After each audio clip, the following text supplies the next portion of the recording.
Okay, I believe we are live. A couple minutes early, but that is okay. Let me send out all the tweets and stuff all to all the various places on the internet where we're doing this now. It would be awesome if I could automate this, but at least the last I checked, that was not a possibility. Today we are clipping Burma. This is about a counter sheet and a third, or counter sheet and 2/3 of actual units. I guess it's more than that.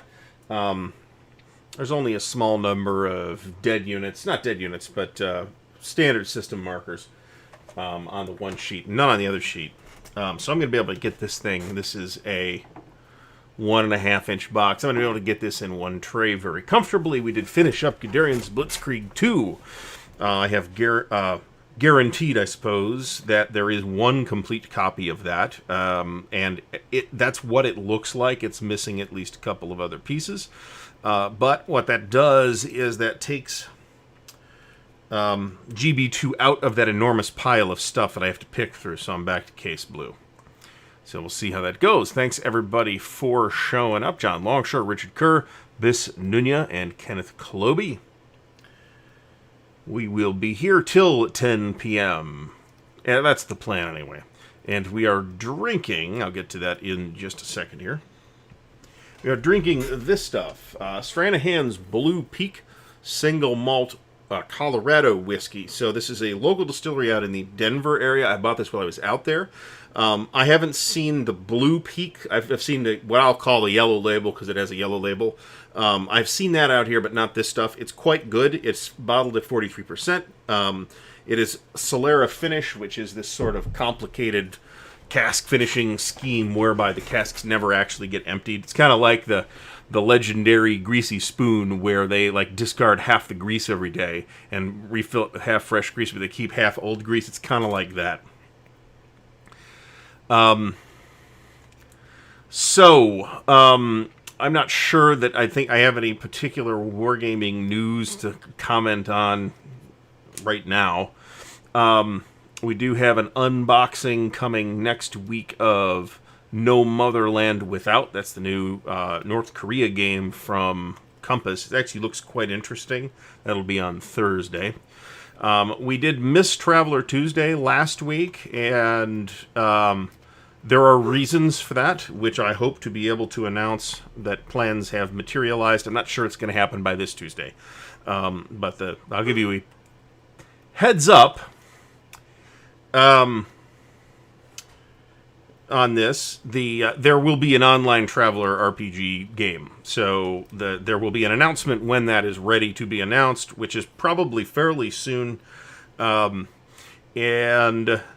I'm not sure it's going to be streamed, but it's going to be broadcast in some manner. I have never had sarsaparilla. Stigler, thanks for stopping by. No sense farting around. Might as well go straight to the whiskey. This is like all I drink, though, is the 2 or so of these I have during this stream a week. I don't actually drink outside of this. Or very, very seldom, actually. I've always assumed that sarsaparilla is something like root beer. But I don't know. I have never had it. It is not... I won't say I've never seen it. I've seen it bottled, but...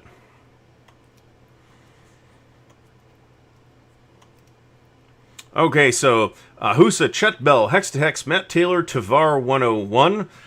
No, we're not in the sunlight here. It's well after dark here, 8 p.m. in central Ohio. We've actually had like almost 3 weeks of snow coverage here, which very seldom happens in central Ohio.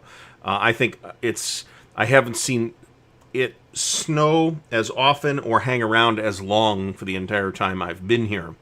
Levin, 1976. Third winter, we'll get to that. Bis Nunya, Messing Up Rules, Slow Biscuit, Daniel, and Blue Tweezers, thanks for stopping by. I did send some folks over to you, Mr. Tweezers, on your playthrough of the mission, which is... no, but that's why I have giant Popeye-like forearms. Which I should get an anchor tattooed on them, actually. I'm just kidding, actually. No, but I mean, there is certainly a certain amount of exercise. I mean, you'll notice I'm not really moving them that much. I'm not like crank, crank, crank, in part to avoid the squeaking, but I still have been taking these apart. There's a little bit of a headache to take apart, but I do not get blisters for anything from doing this either. So there are some B-29s. This is Burma. There are some B-29s in this game with 32 barrage factors, which is very nice. 10-barrel hazy trail beer. I don't know what that is, but it sounds like it's probably good. The whole barrel-aged beer thing is a thing that at least American beer makers forgot about for 80 years or so, and have just recently come back to. Various very small operations have continued to barrel-aged beer. We've got a local microbrew that always has a barrel-aged, or at least once a week, has a barrel-aged beer on tap. And then when it's gone, that barrel's gone, it's gone. Well, I mean, you don't need the tweezers on Vassal, right?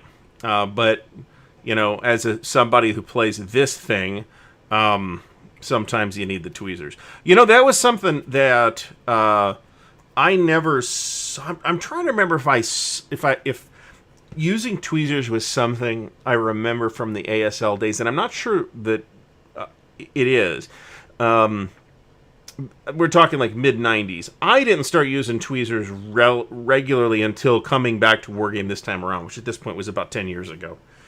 Something like that. Maybe 8.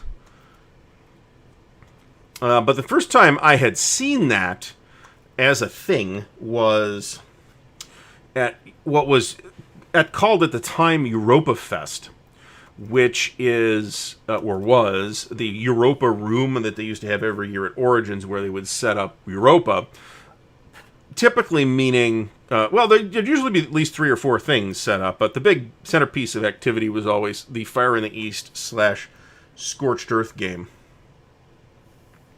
which, of course, they never remotely came close to finishing. And I always was amused that you'd come in on Thursday when the convention opened and they started, and then you'd stop in on Sunday morning when they were packing it up, and it was not necessarily obvious that the front line had moved much in that time.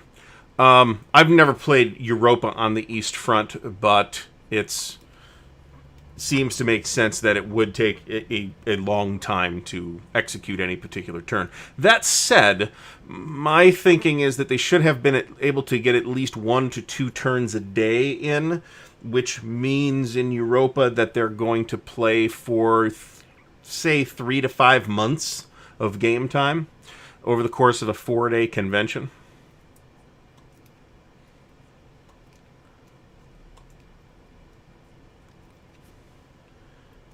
Yeah, I mean, I guess my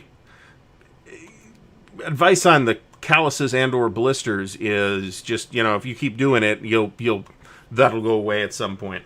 Just ease yourself into it. You do not actually have to clip entire counter sheets in one sitting. That is not something that is required.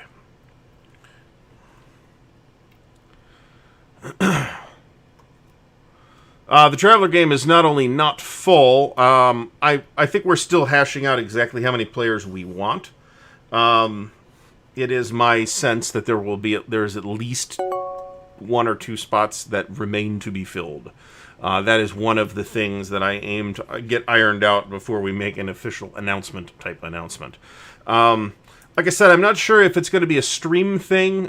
If it is going to be a stream thing, then we are going to need somebody to do the moderation, because I am not going to be able to handle that and run the thing at the same time. I will be one of 2 co-game masters. We'll talk about all the details in the fullness of time. But I saw somebody with an interesting counter-clipping solution, which maybe I'll talk about. But there is a number of things that we haven't quite ironed out yet. So that is why if I'm being dodgy about the details, that's because those details haven't necessarily been worked out yet. So what I saw, you may remember me mentioning the C4 corner cutter, which is a little plastic jig that some people like. We had a local guy who uses them. And it cuts a lot when it's new, and as it gradually wears and wears and wears, it cuts even more, to the point where his cuts a lot, right? A lot. So I have seen people make a similar device out of, say, CD jewel cases, and I just saw in the last week or so, some fella had done a 3D printed jig where it was like a single counter or two maybe clips into this little plastic jig, and then he goes through with the flush cutters and cuts all four corners off. Seemed like a lot of trouble to me, and I mean I do prefer rounded corners over flat cut corners, just as a general thing. So another thing, that's something else that came up in the last day or so, is somebody on Facebook was talking about they got a 3mm clipper, and I forget which GMT game it was, but it was a GMT game, where they said they were really having a hard time fitting it into that 3mm clipper. And I think it's interesting that I personally have that exact same problem with my 3mm clipper. So there's a slot here that you slip the counter in. Now these things right here are no problem, because these are not, I wouldn't call them exceptionally thin. They're average counter thickness, but now the counter thickness is starting on average to go thicker and thicker. And every one of these that I have, and I have 3 of these things, has a slightly different amount of space there. I have not gotten out a micrometer and measured it or anything like that, but I mean, the same counter that I have a lot of trouble fitting in the 3mm clipper fits in this clipper with no problem at all. But because it's bigger, I want a bigger clip, so it's, 3mm is the way to go. Sometimes I'm willing to deal with that, and sometimes I am not.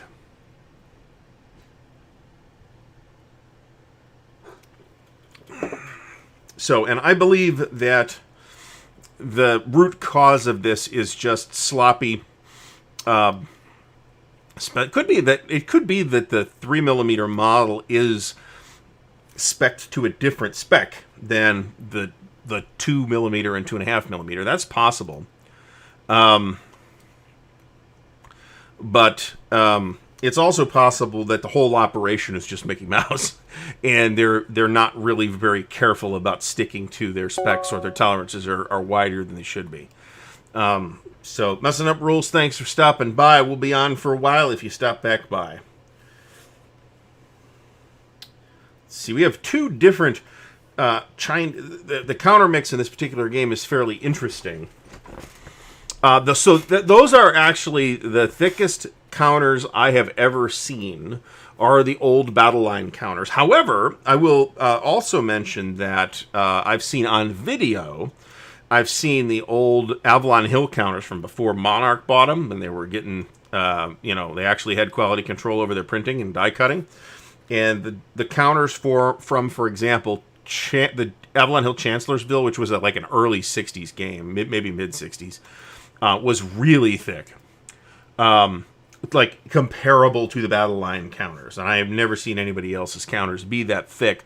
Although the Blue Panther counters, as seen in games from say Hollandspiel and White Dog Games, are also really, really thick. I think comparable to the old battle line counters.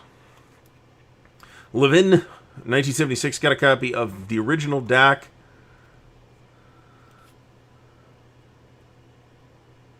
Yeah, so I guess it's very easy, well, relatively easy. I don't know about very, to just play DAC 2 with the DAC 1 equipment. I think there's not a lot of differences between the 2 versions. This is another one where there are 2 versions. There's actually 3 versions according to BGG, but I believe the shrink wrap edition or the Ziploc edition is identical to the other one. So let's just make sure everything is good. Everything is good. We're good. Okay. I did tweak some of the stream settings. The big change I made was I cut the stream down to 30 FPS, which I figure for this is not a problem. And it should prevent the buffer overloading or encoder overloaded problem that I had either last week or the week before. Yeah, you can actually clip those. That stuff that Blue Panther prints on is not as hard. It feels really hard. You can actually get through it with a nail clipper. It's way too thick to put in one of these things, and I'm not sure because the edges are like they're not die cut. They're cut somehow. I don't know how, but they're not. They don't feel die cut. They don't have that sort of little rounding at the edge of the counter that die cutting typically creates. So the counters are like completely square on the corners, and if you cut them, it looks goofy. I haven't done any of the game counters, but I have got enough of those now that I have a few blanks that came in something that I experimented with a little bit.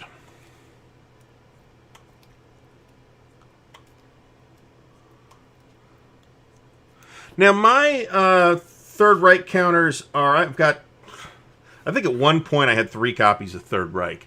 And I might actually still, but I'm not sure any of them are complete. At some point I have to go through it and put a complete set of classic Third Reich together, which I do have for a reason. I'd actually like to play it someday. I've played Advanced Third Reich, and at some point I'd like to do World at War as well, but that's a project. So we have seen a couple of YouTubers flame out on that. So, and I can sympathize with that because, boy, it is not a friendly presentation. I think it's... no, I just didn't use it this week. It's just not on. It is when I'm not filming and I'm just like working here, clipping counters, and the light sucks because this little light right here sucks. It's super, super helpful because it like comes in over the top of the monitor. So I'm getting use out of it anyway, even if I'm not using it right this minute. That I will that I will fix at some point.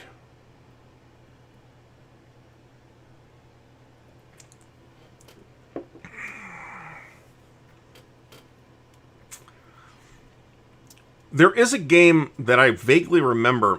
I don't remember whether it was a board game or a war game or an RPG or whatever, called Fifth Reich, which I think was some kind of post-apocalyptic deal. It was not something I paid a ton of attention to.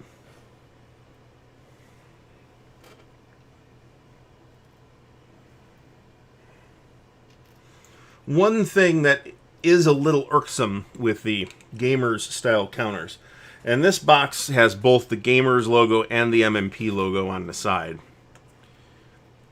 Boy,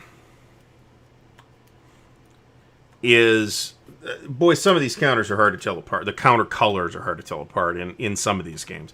In some of them, it's not much of a problem. In some of them, it's not much of a problem just because of volume. So one thing that I noticed was I'm sorting through GB2, and there's like these 2 Latvian counters, and I'm like, where are these things? I can't find them. I found them. They're in with the Soviet Guards, the color of from which they are indistinguishable.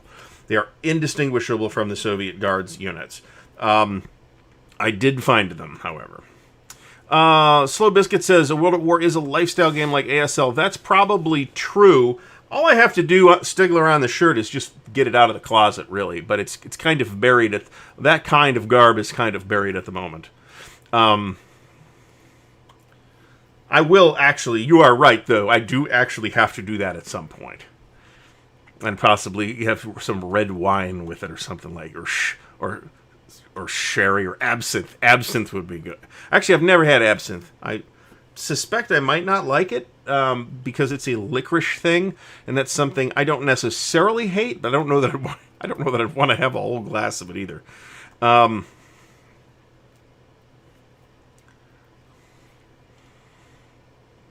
So the topic I kind of picked at random this morning was unplayed games. And this is coming from time to time. People ask, and I suspect they ask everybody that's sort of a face in wargaming to one extent or another. How many of those games, when you post your shelf picture, how many of those games have you played? And it's all, one part of me wants to consider that a disrespectful question. And another part realizes that it's a valid question, actually, because, after all, these things are designed to be played. And while some of us are probably collectors, I've never considered myself a collector, except in very specific and narrow field sub things like the Great Campaigns of the American Civil War. I did want all of those, and I have all of those now. Part of that is practicality, though,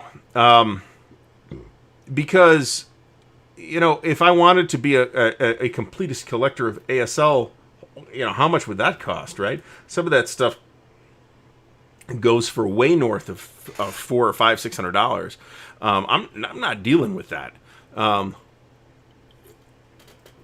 So I've always been completely satisfied saying to myself, I am not buying anything that I do not intend to play. Now, things being what they are, sometimes you don't get to playing it, and people's tastes drift over the years, and I'm not necessarily interested in the same stuff now that I was 5 years ago, or 15 years ago, or 25 years ago, right?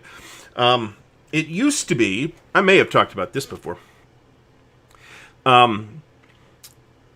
it used to be that everything I played was either like tactical, like low-level tactical, World War II primarily, or it was relatively high-level strategic, or at least strategic with operational flavor, which is where I would kind of put something like a War and Peace or something like that, or even World in Flames, really. I just didn't. Operational was just not something I did, and now. Oh, so Traveler's different.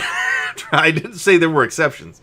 I don't have all the stuff for Traveler either, actually, but I'll talk about that in a minute. So, some of those strategic level games that I had back in the day are games that I'm not necessarily that interested in now, right? And certainly that's true of most of the tactical games. I mean, I made a conscious decision some time back to only deal with ASL for World War II Tactical, because you can definitely make a case that it is not the best game for World War II squad level tactical.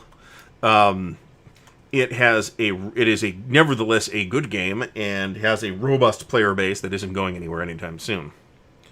Now, personally, if we are talking, so I've never played Burma, right? But I've played a shitload of OCS, right? So how do we count that? Do we count Burma as Burma, or do we count it as OCS? I've probably played a third of my OCS games. That sounds about right. Might be more than a third. It might be as much as half. How do we count that, right? So if we count like series as I've played the series, even if I haven't played this specific volume, then that number, that played versus unplayed ratio, is way more favorable than it is otherwise.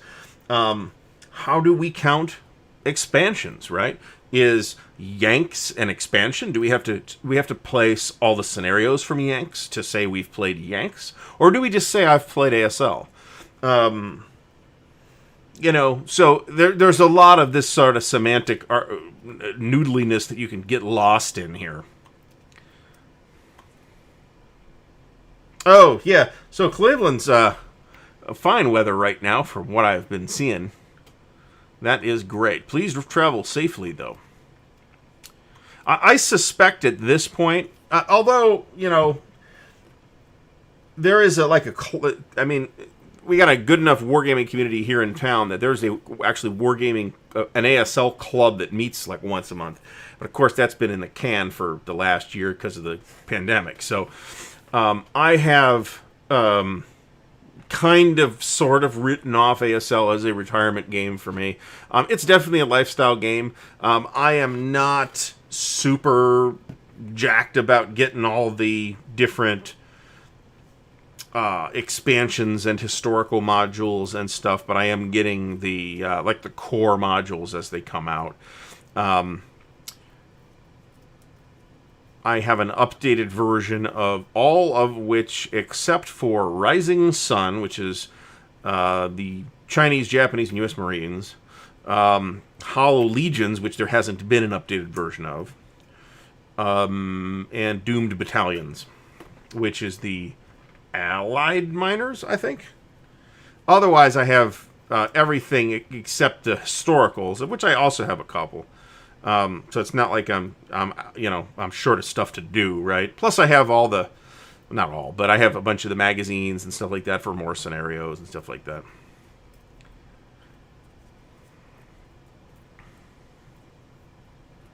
So, Daniel, I'm going to disagree with that. There is a whole world of ASL, some of which, I mean, some of those games turn into radically different experiences than other experiences. I mean, and certainly there's a core ASL experience that you can get out of a lot of ASL scenarios. But there's also stuff that's unique and different, right? So stuff on unusual maps, stuff in the Pacific, for example, which plays very differently than European stuff. Open country battles play quite differently than city battles. So, I mean, I think that's true to a point, but I think it's put a bit too strongly. Now, I do have the Red Factory, whatever it's called, Red Factories. It's like Red Factories equals Red Barricades plus Red October. I think that's how the terminology goes. And I do have that, which is pretty much all the Stalingrad action I ever need.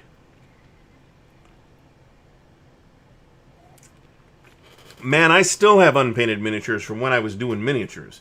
So, somewhere, I think it's in the garage, I have a enormous flat tray with something like 200 Riders of Rohan from the pretty good, by the way, Games Workshop Lord of the Rings battle game. Don't know if that is a thing you can still get or not. Brant mentions, if you're an ASL, but you gotta make a pilgrimage to Gamers Army. Yep, so I've seen pictures of their ASL wall, and it is rather impressive.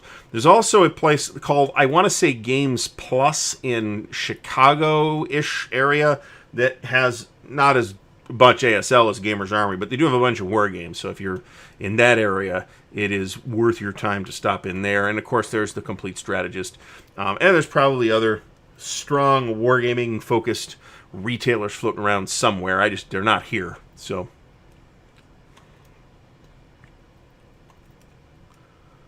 now, I mean, so I have at one point, this was in the last year, but it wasn't recent. I decided, it is not particularly difficult to buy every game ever produced on the Russian Revolution or Russian Civil War. So I did. I bought them all. The only one I didn't acquire was the later Decision Games version of Russian Civil War, which is pretty much the same game as the other one. It's got some very small changes to it.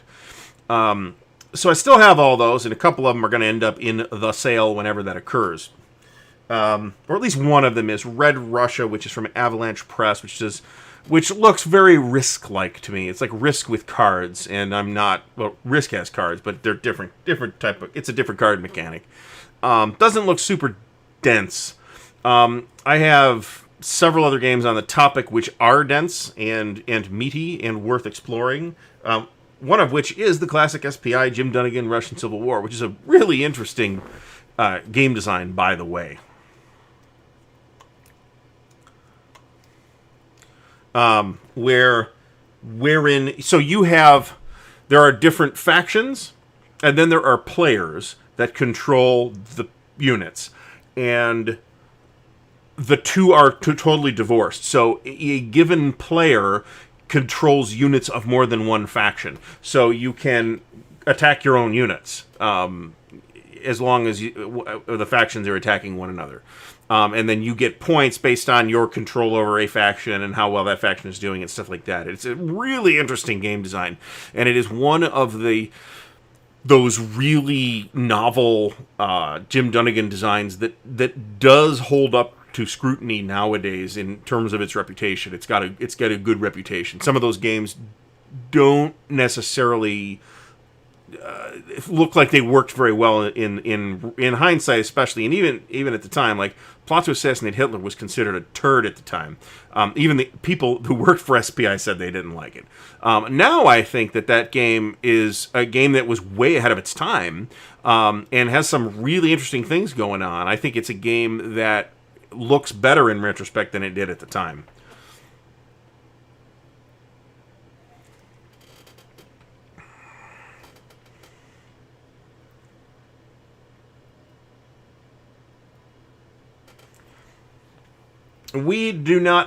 I am not entrenched in the local ASL community to the extent that I am entrenched in the OCS local community. So, that is, ASL versus OCS is not a decision I feel I have had to make.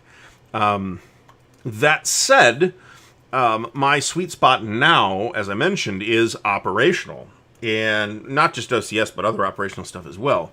So I am much happier to keep playing operational stuff. I have considered, in fact, just doing ASL starter kit, which is pretty viable, actually. There are, in fact, people who have arrived at that decision. John Longshore says that he's pretty confident that the only way the Bolsheviks would not win the Civil War would be if the Germans had shot Lenin instead of releasing him. So that's interesting. I may have mentioned that my senior thesis for my degree was in a class on was for a class on Soviet communism. So I did a fair amount of reading on the Russian Revolution, and the Bolsheviks were one of multiple factions of communists who were around at the time, and they were the most ruthless of the batch. And that is in part why they landed on top. But we could have it would have been very difficult for the communists to have lost the Russian Civil War. The Bolsheviks ending up on top at the end of the story was not quite as inevitable. But that said, they were the most ruthless, so that was a factor where it would just, they would not hesitate to have you killed if they really hated you that much. But there's only about 6 games total on that topic ever. 6 or 7 games total on that topic ever. There's Russian Civil War, of which exists in 2 different versions. One, the old SPI one, and the other one, the Decision Games one. Please, let's not talk about that again. I won't mention it again. There's Red Russia from Avalanche. There's a game called For Bloody Honor, which is an In and Against the Odds magazine. Are we still on the line? Stream numbers just took a giant dip.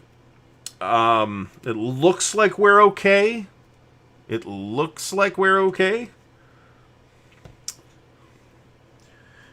me just check a couple things here. Stream Health says it's excellent. I think we're okay. Maybe the numbers will fix it. That's happened before. There was another one that I got. But there's not that many subjects. There's not that many games on the subject. And at some point, I'll do a video on a survey of Russian Civil War games, of which I can talk about all of them, because I have them all at this point. And there's the Triumph of Chaos from Clash Farms as well, which is a really interesting looking game. Boy, it's got a lot of errata. Oh boy, it's got a lot of errata. The problem was Triumph of Chaos does look amazing. The map is gorgeous. The cards are gorgeous. The counters are gorgeous. It is just, there's a lot of errata, a lot of map and counter and card errata. It's a mess. It really is a big mess. That said, those people who have Blue Tweezers, I think, I forget whether it was Blue Tweezers or Nate at Wise Guy History, actually, and they're probably both offended.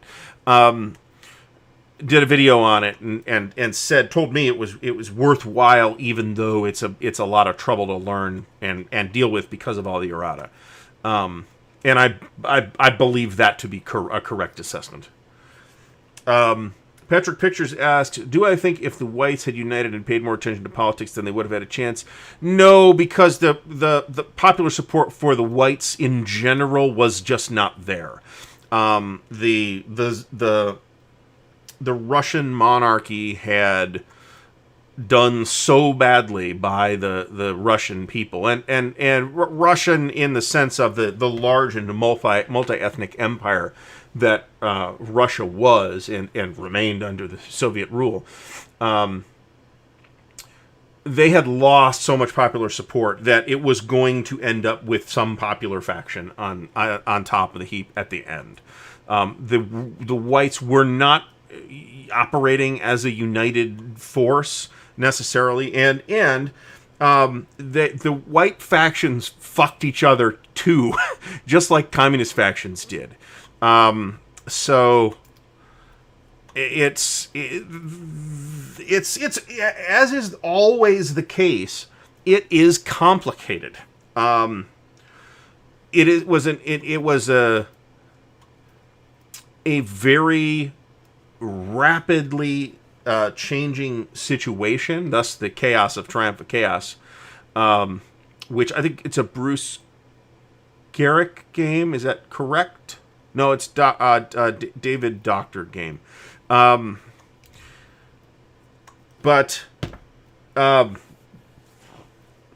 it seems very chaotic, and I'm not sure that it was, but it was definitely complicated, and there was so much going on that, and don't forget, the size of Russia is always a factor in conflicts involving Russia, right? One way or the other. It's a factor in the Russian Civil War as well. I heard a rumor that there was a Russian Civil War coin game in development, but then I asked Volko that, I think, and he said he was not aware of it, which to me means that I was making it up. So I think that would potentially be a cool topic for a coin game. I think it would fit the coin model very well. And I think the Russian Civil War would fit the model better than the Chinese Civil War. Let me put it that way. And there is a game on that coming. That's on P500. That is the game called China's War, which is not a strong title. That's a really interesting topic, but not a great. I'm not saying anything about the game. The title, China's War, doesn't tell you anything. That could be any of China's wars, right? Somebody asked. Rosia 1917, that's the one that I don't have, and it's because it's from Azure Wish Publications, or whatever the company was called, a French publisher whose stuff is very, very, very difficult to find on this side of the Atlantic, and I think also almost as difficult to find on the other side of the Atlantic.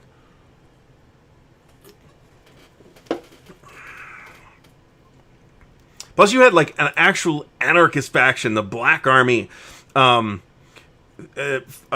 doing stuff too that was active during parts of that conflict as well. So I mean, it really was. The word chaos is, I think, apropos. Somebody asked about the Weimar Republic game coming up from GMT. I don't know enough about that. It is not a coin game; it's its own thing. I think GMT has had a little bit mixed luck on these kinds of games. I was very pleased. Well, I don't know, very pleased, because I don't think I've played enough of it yet, but I was pleased with Versailles 1919. I think it's an interesting game, and I think it plays well. I was less pleased with Imperial Struggle. I took a lot of shit for that, by the way. But I don't think I do not yet have enough information to change my mind on Imperial Struggle. I think it may be that if you dive deeply enough into it and play enough of it, you will get it, and it will work and make sense and be thematic, but for me it was not any of those things. So I believe that's true, but people are still talking to Volko about new coin projects. But that's a dynamic environment, dynamic landscape, as we call it, as well, because I think that Irish Republican, the Troubles game, I think started as an actual coin game, and I think now it is just a coin-inspired game. Dan the Dancing Man has arrived. Dan, how's it going? Sorry about the lack of video clip on Saturday. I just didn't have, or Friday. It's just tough for me to do that video on Friday. And that's just how it's worked out, and I did not swing it this week. So, I will agree with I don't know that the solo rules for Versailles 1919 suck, but it's a significantly less interesting game solo, I'll tell you that.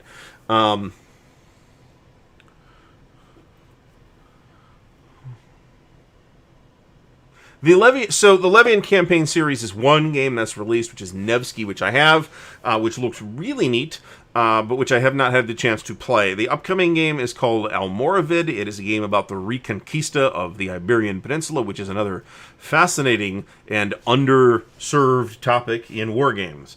So that's going to be really interesting to see too.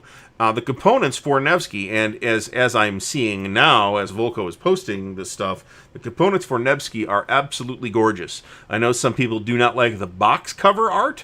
That doesn't matter. Even if that's true, the interior, the map, the counters, the cards, all that stuff, gorgeous, and the Almoravid stuff looks just as good. So. Yeah, that's really expensive. Jeffrey, Rossiya 1917. It's sort of an operational Russian Civil War game from Azure Wish. That's the same company that did the original Europa Universalis, the board game, as well as the Grand Guerre, the World War I definitive World War I game. Very difficult to find that stuff. That's actually a good bug to put in somebody's ear over at Compass, is try and get their hands on some of the Azure Wish stuff.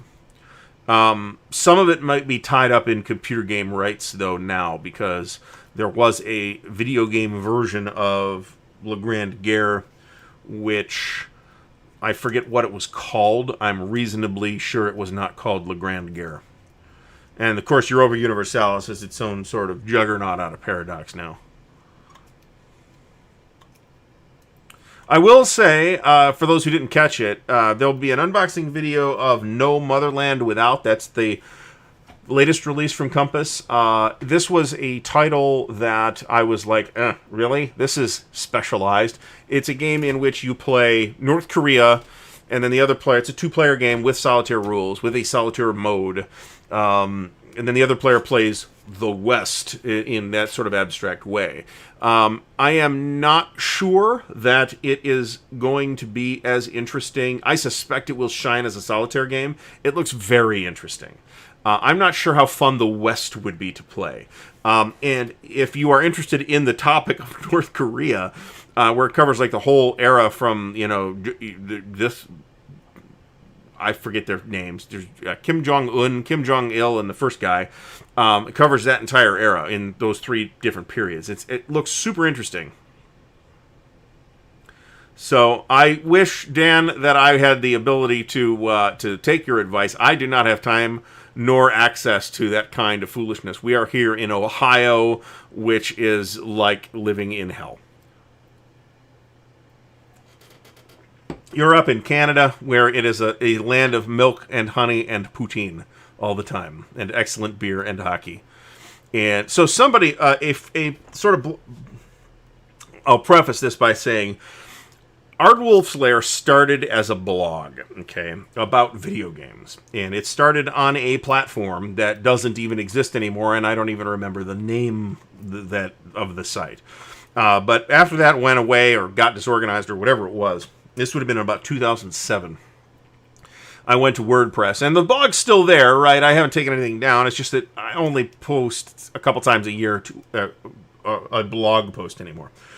So at the time, blogging about online MMORPGs was a thing that peaked around the time that Warhammer Online peaked. And so I'm still, friends with some of those folks.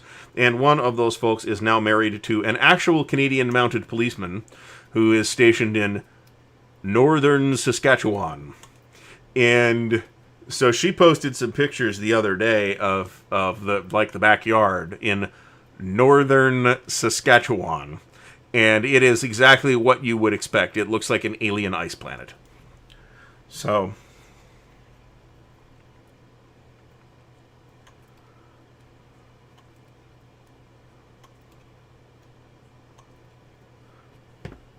for those, because somebody asked in the comments after the video, About the glass. This is called the Glencairn glass, and it is a glass specifically designed for Scotch, but is also a very good glass for whiskey in general, drunk neat. Obviously, you're not going to fill this up halfway with Coke, but it channels the aroma in a way that like a brandy snifter might. But if you've ever tried to drink Scotch out of a brandy snifter, all you get is alcohol every time I've tried it.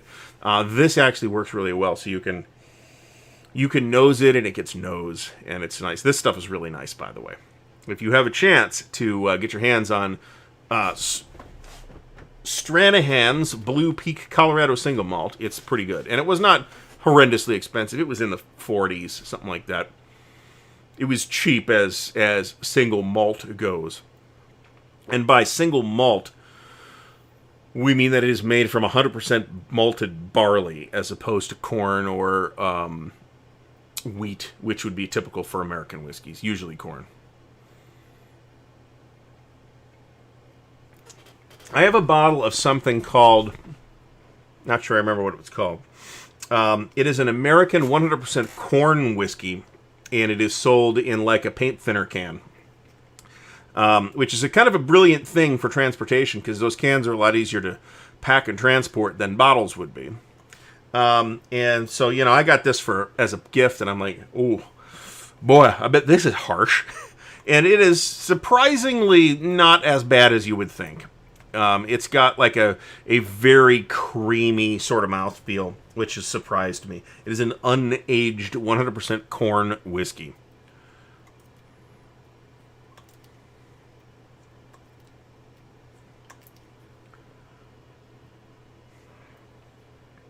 So, Dan, we are here every week with this. I have been doing this since, I think, just before the new year. And it's always been well attended. And as long as people keep tuning in for this, I will keep doing them. There's also a game about the Reconquista built on the model of Sekigahara that is somewhere in the pipeline as well. That might be Encompass's pipeline, but I'm not 100% sure about that. I may merely be assuming that because they have so much else in their pipeline.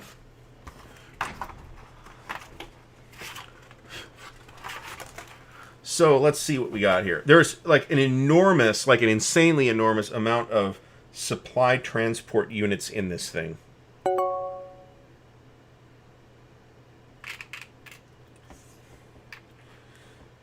And I'm not, given the terrain, and also you can use leg units, at least the Japanese can use leg units as supply portage. Now, they probably are not terribly efficient at that, but they can lug supply tokens around, which is kind of cool.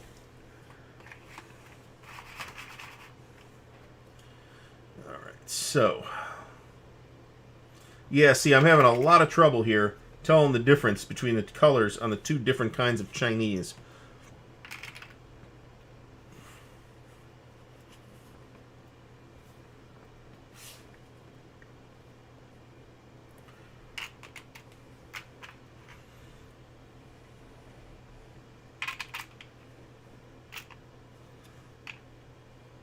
Not a lot of U.S. Army either, but there's some. Of course, this is, Burma. So this is, where the Chindits saw action and stuff like that. Okay, so let's talk about coin, because I'm, kind of a dedicated Hexacounter guy. So coin is not necessarily... A given coin game is not necessarily in my wheelhouse unless it is a topic I am particularly interested in, or maybe if it is a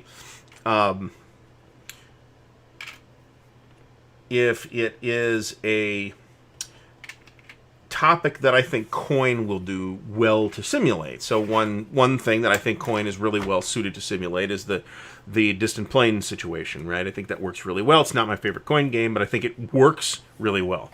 Never played Andean Abyss or Cuba Libre, but those are supposed to be pretty good as well. Cuba Libre is one that interests me because one of the factions is basically the mob, which is A, historical, and B, kind of cool and fun.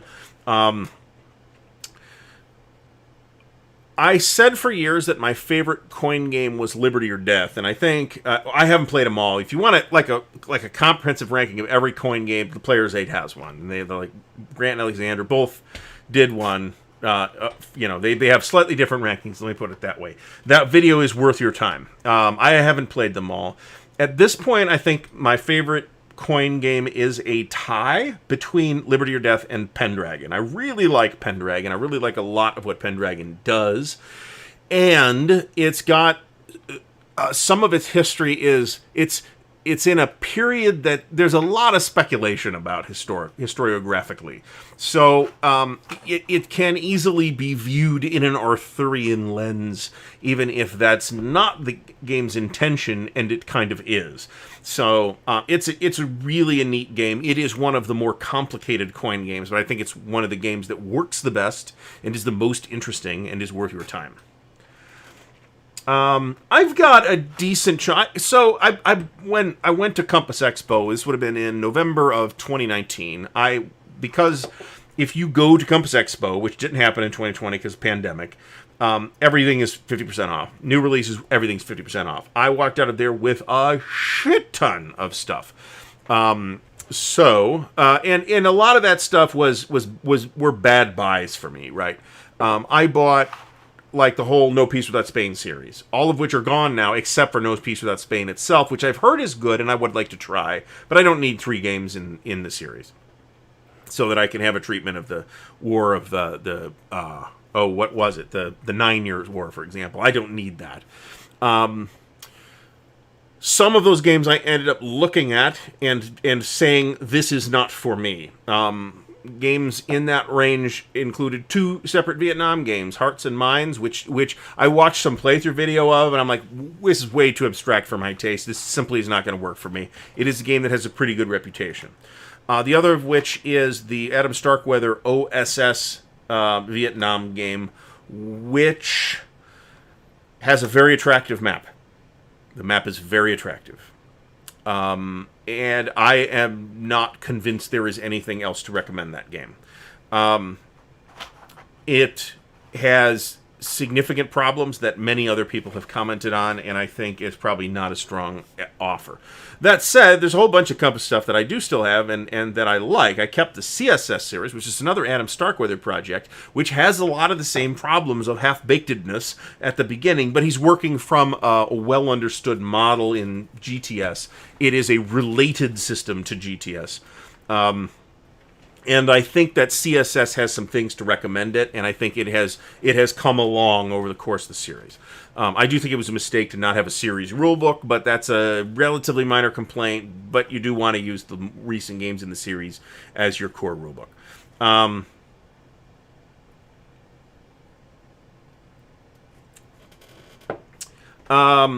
There's a couple of upcoming Compass things that I really am... I've played Balance of Powers. I liked Balance of Powers quite a bit. The rulebook is weirdly structured in such a way that I found a little hard to reference at the table, but it's a good... I think it's a solid game, and it's one of the few games that kind of gives you this sort of fully well-rounded picture of World War I, including the naval.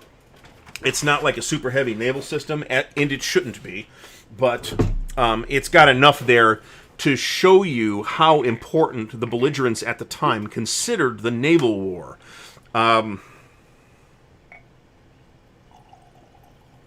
Another example of... two other examples of games that do that are La Grande Guerre, by reputation. I've never played it and haven't really looked at it, although there's a rulebook floating around that you can look at online. And Storm of Steel, which is a Joe Miranda design from Decision. They released an update kit, which is impossible to find now, and that update kit basically fixes it. I think they might have the game available now, which includes the update kit, but I had the game without the update kit and I couldn't get it, so I got rid of it. It does look like it has some potential to be a fairly good game. Let's look at...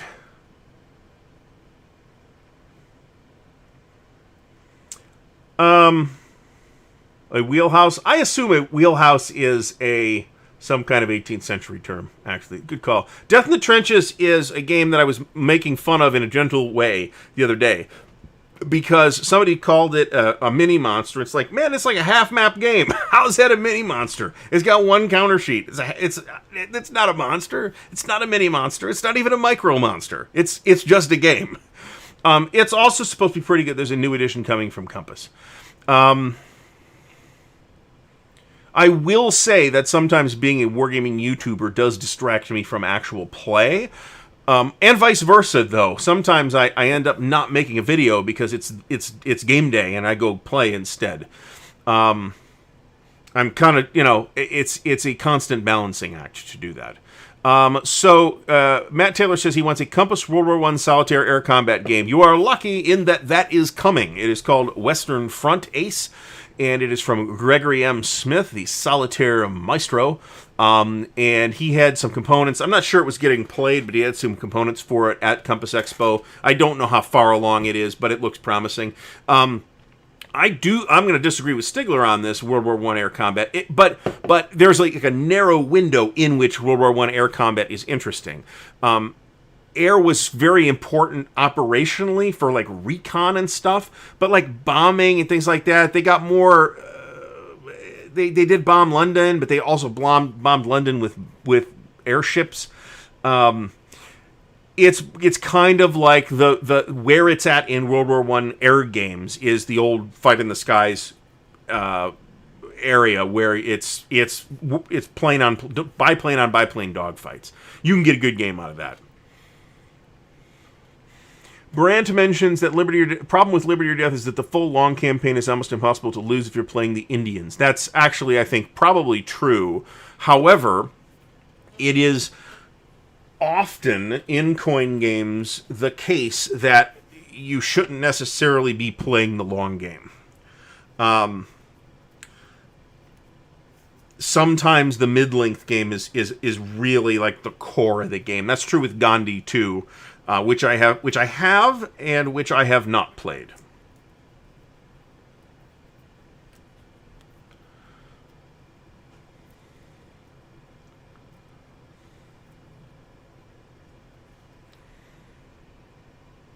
John Nolan asks if I think the new CSS series will be more playable. So that's the irony is that the newer games in the series are, generally speaking, on topics that do not interest me. The only one that I would even consider buying is the Novorossiysk game, The Little Land. That's potentially interesting enough for me to take the plunge on. The ones I have are I don't know if it was the first three, but it's the 3 Pacific Island ones. I will also say, and other people have said this as well, that they are probably best suited as solitaire affairs because many players will not find it fun to play the Japanese. And some players probably won't find it fun to play the Americans either. But at least you have this, rah-rah, USMC type thing to get the Marines to be fun for you. At this point, CSS is probably pretty stable. In the first few games in the series, that was not the case.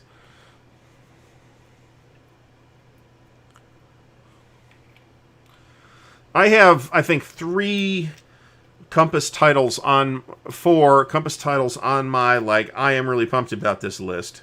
At the moment, those are the new version of the Frank Chadwick Third World War. I've played that. I've said this many times. The original is fantastic. It would be great to have a polished up, by which I mean visually, because the pieces in the old one are not pretty by modern standards, to say the least. I don't think it will be a heavily modified game system. Let me put it that way.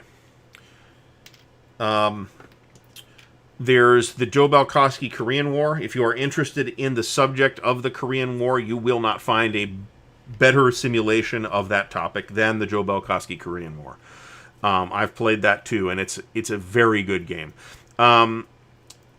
Gilbert Collins' War for America looks incredibly interesting. I am fairly pumped about that. I am now excited about NATO, the Next War in Europe from Bruce Maxwell. We did an interview with Bruce a few weeks ago now, and he's made a lot of changes to that, and it looks really interesting, and he's discovered a lot of new information that was not reflected in games about conflict in the mid-'80s in Europe that were released in the mid-'80s. Bloody April is the... So there's 2 games called Bloody April, for the record. One is the old SPI game about the Battle of Shiloh, and the other of which is the GMT Operational Air World War I game.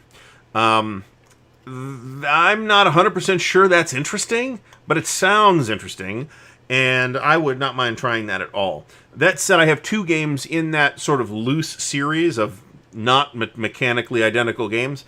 I have Red Storm, which I have decided, I think, to keep, by the way.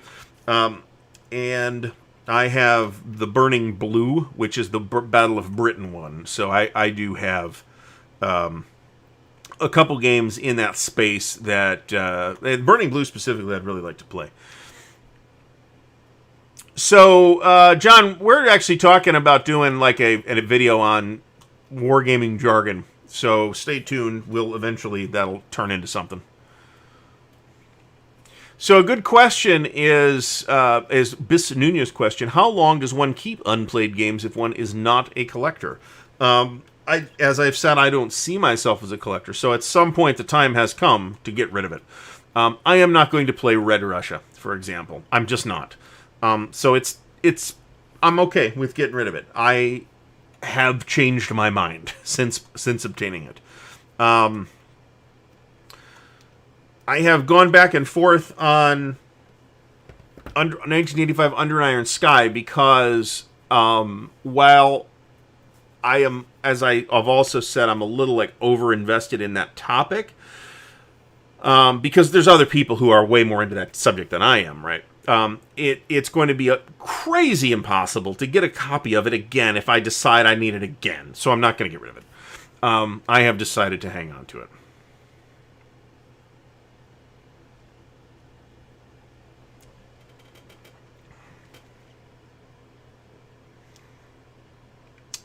Bruce's new version of NATO has a really fascinating and I think elegant nuke rule. So check out the video on that. We even do a little walkthrough of combat too. So I like the CSS counters, but so they're having played the Devil's Cauldron, which is the first game in the GTS series from Multiman. I mean, I typically don't have a problem with Multiman's counters in general. However, some of the counters in the GTS series use this kind of Fraktur German type script, and at the resolution that the counters are printed at, it looks like garbage and it's very hard to read. I don't think that's a problem in the more recent GTS games, The Greatest Day or Operation Mercury, but it is in the Devil's Cauldron. I noticed it when playing it. And they're oversized counters. They're 5/8" counters, and they're a bit hard to read. I don't have a concrete plan to play War of the Suns. I am absolutely keeping that, however. That is a topic I am closely interested in, and there are very few games on it. And that is one of them. Chris Fawcett is doing Tobruk and Crusader for Compass. I am not sure I have kept up with any of that, so...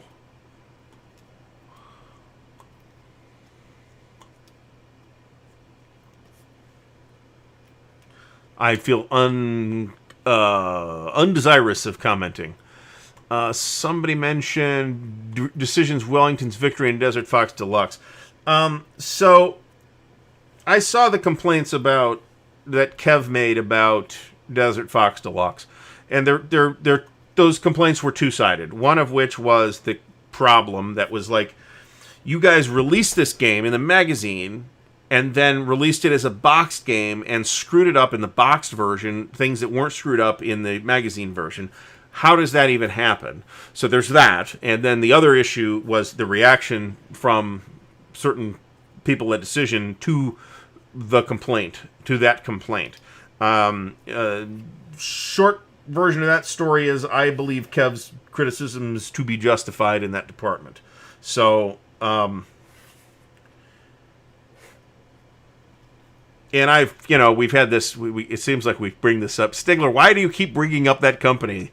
It seems like we talk about this every time, and I keep sticking up for Decision up to a point, right? But they do kind of screw a lot of stuff up. So, I don't know that a similar issue occurred with their version of Wellington's Victory. What I can tell you is that their version of Wellington's Victory is not highly regarded. We had it on the evaluation list here locally at one point, and we ended up playing War Between the States instead, which was Decision's version. But Decision's version of War Between the States is pretty much SPI's version of War Between the States, errata and all. So, plus the additional new errata that they introduced themselves. So there's that. It is a game that I think... So, Wellington's Victory, I don't have any more information or have any other opinions other than what I just said, which was that it does not seem to have a good reputation. War Between the States, I think Kyle Seeley did some recent video on War Between the States.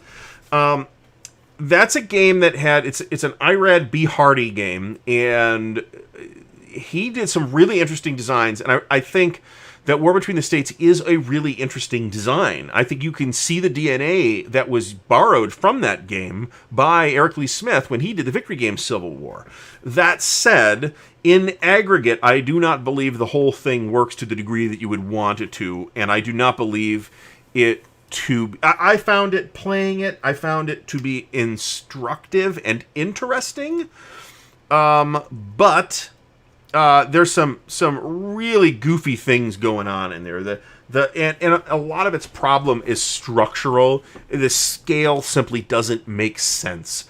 The hex scale and the unit scale and the time scale do not all work together in a harmonious way. I am also contemplating RAF as well. That's a nice looking... At some point, I have a buddy unboxing video of that will make its way up. It is the current version is very nice, and it is it should be, it's like the fourth version of that game. It should be highly polished. Should be. I have Armies of the White Sun. I haven't played it, though. That is another game from World at War magazine on the Sino-Japanese War. Now, see, the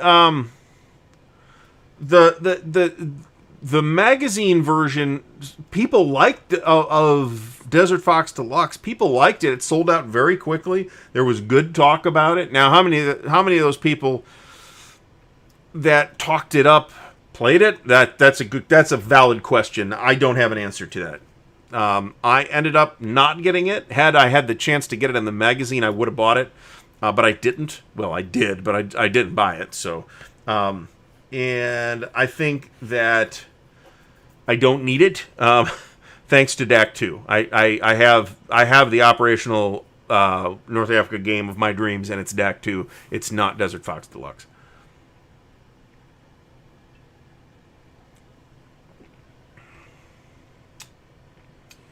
Another thing that I ordered from somebody not too long ago was the Decision version of Empires of the Middle Ages,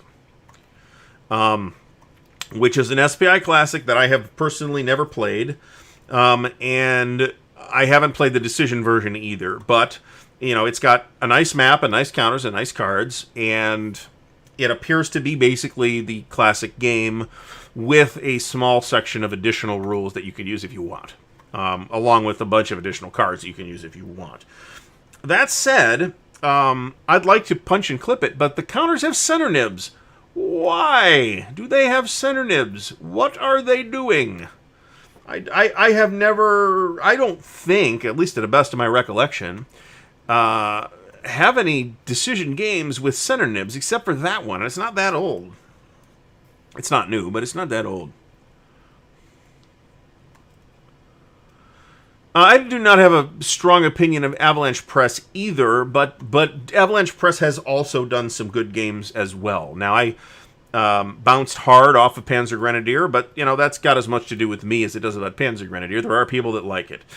Their War at Sea game looks interesting, not sufficiently interesting to me to go drop $100 on one of them to try it out, but it does look interesting, and that has its fans as well. Their old Sicily game, which was, I believe, called Avalanche, I think, maybe, or was it called Operation Husky? I forget, but that's actually supposed to have been pretty decent. At Empires at War for Fall of Empires, it's not a series.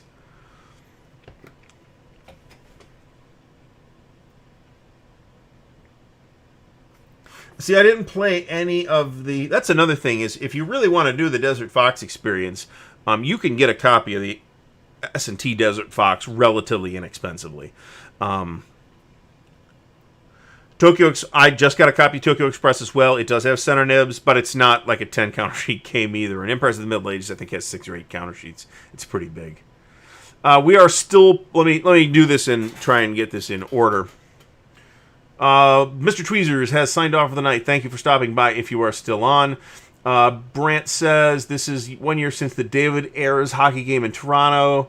I am not sure how that is relevant at all, except to say that I found that the Flaming Zamboni picture right at the end of 2020 was really awesome.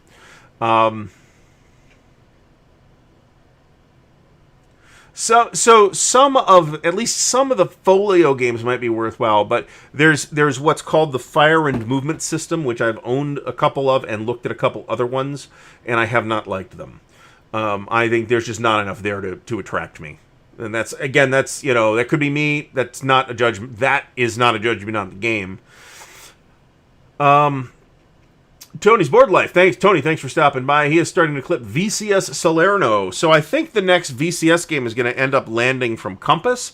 That system is also a game system, that old classic Victory in the West system, is also a game that they have done games on. Their Fall Blau game uses that same system. And I have heard good things about the Compass games Fall Blau.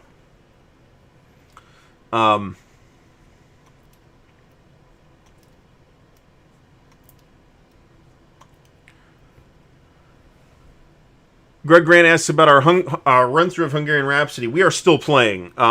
We are at the end of December 1944. So we should have surrounded Budapest by now, and we haven't. So we need to basically take Budapest by some date in February, or the Germans will win, or the Axis will win. It is still up in the air. We'll see how it goes. We have made a lot of forward progress in the last several turns. The fact that we have basically an enormous amount of supply in the month of December 1944 is a factor. John Madison asks about Fall of the Roman Republic. Are we talking about Republic of Rome? Which I have played, which is pretty great, but it's really not a war game. It's really a political game. It's totally worth your time, but it's another one of those Avalon Hill games. It's hard to get going because you really want like 6 people to play it, and it really takes like 8 or 10 hours to play. Republic of Rome is a fantastic game. It was redone a few years ago by somebody. I forget who. There is a game called Rise of the Roman Republic, which is from GMT, which is part of the Ancient World series. The other game is Carthage, the First Punic War. That's a Richard Berg series. I like those a lot, and I think that if you are interested in operational ancients, those are one of the only places in which you'll get a satisfying experience. The other, which is probably Imperium Romanum, either edition. Well, I don't know about the first edition, but either the second one from West End Games or the current one from Decision, which I have, and which was a really good opportunity to really polish it up and clarify the rule book and stuff like that Decision Games did not do. That said, I haven't noticed. I do have it. I haven't played it yet. I haven't noticed any significant huge issues with it either.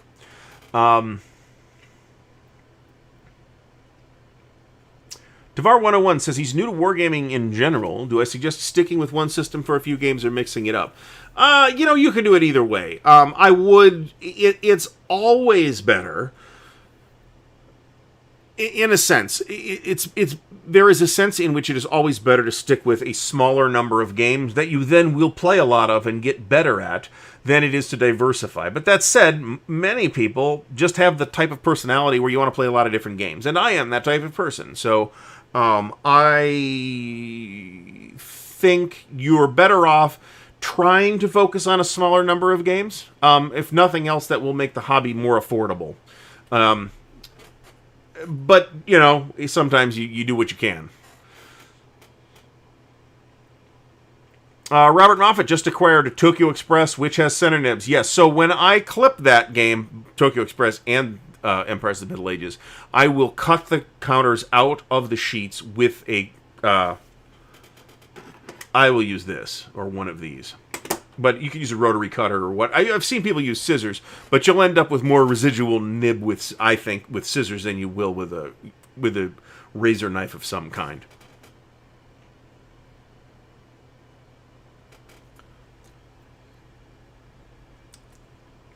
Stigler puts it in his response to Tavar, I think, puts it better than I did. If you find one system or series that really speaks to you, stick with it. Yes, absolutely. If you don't, play a bunch of stuff. It's all good. Also, sometimes you discover topics. I mean, sometimes you're like, I'm only into World War II, and then suddenly you play some Napoleonic game, and it's awesome, and you love it, and you have a great time, and suddenly you're into Napoleonics. I mean, that happened to me. John Nolan asks, have I played any TCS games? That's the Tactical Combat Series? No, I haven't. I have owned several of them, and the only one currently in my library is Black Wednesday, which is kind of huge.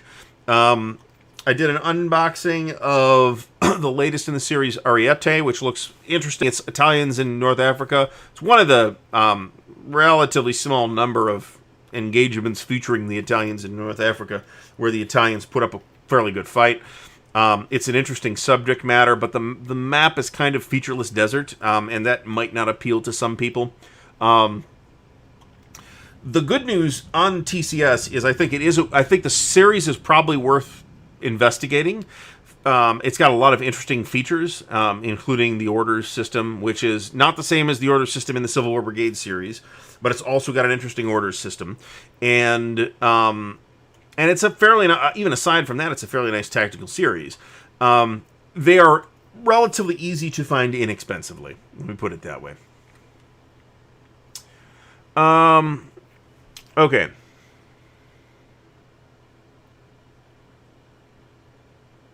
John Longshore, it's funny you mentioned that because I was considering drafting you as a moderator, since you're always here. Advanced Civilization is a great game, but it's not. I mean, it's not a war game. I don't think. Robert Reese, thanks for stopping by. John Madison asks, what was the Axis and Allies version of Rome? That was Conquest of the Empire, which actually I liked. I owned all of those at one point, except for Broadsides and Boarding Parties, and the one I didn't like was Fortress America. Shogun was awesome, and Axis and Allies I liked at the time, but I not really into it now. I liked Conquest of the Empire as well.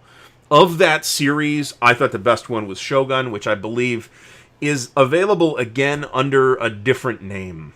Because I think they ran into problems with the James Clavell people, because there was a James Clavell's Shogun game of some kind. And that was Milton Bradley. That was the Milton Bradley Game Master series. Patrick Pictures asks, do I know of any games that focus on Marius and Sulla or Mithridates? Yes. So I mean, we have some of the battles are available in Great Battles of History.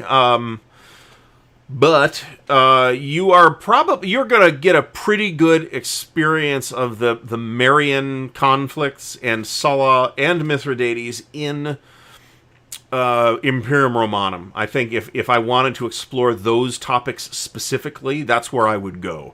They are just scenarios. They are not the whole campaign, but there is no whole campaign. It's all scenarios. That's one of the beauties of Imperium Romanum, is it covers the whole period in an exhaustive array of scenarios, and the Decision Games version includes several additional scenarios as well, including a couple of long ones and a couple of additional learning-esque scenarios as well. Tony Mammal asks, how do we keep the rules straight in your head when you're jumping around from system to system? That's totally a potential problem. So when we were gearing up to doing GTS at Winterfest last year, I refused to not only read CSS, which I was super pumped to do at the time, I refused to read the later version of the GTS rules because I didn't want to confuse myself. And then we played it for a week, and I was like completely comfortable with it and said, I could have managed this. But no, I would have gotten confused. That's a challenge. Again, the Jugurthine War. There is a Great Battles of History module called Jugurtha for some of the battles, but again, you're looking at Imperium Romanum, I think, for that topic.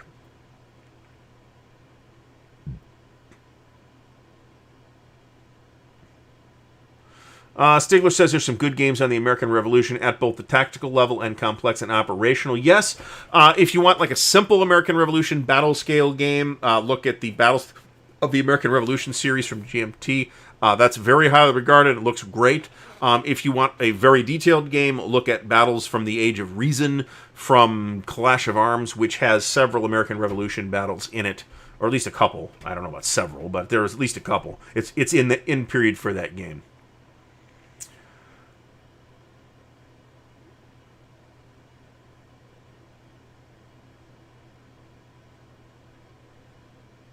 I'm trying.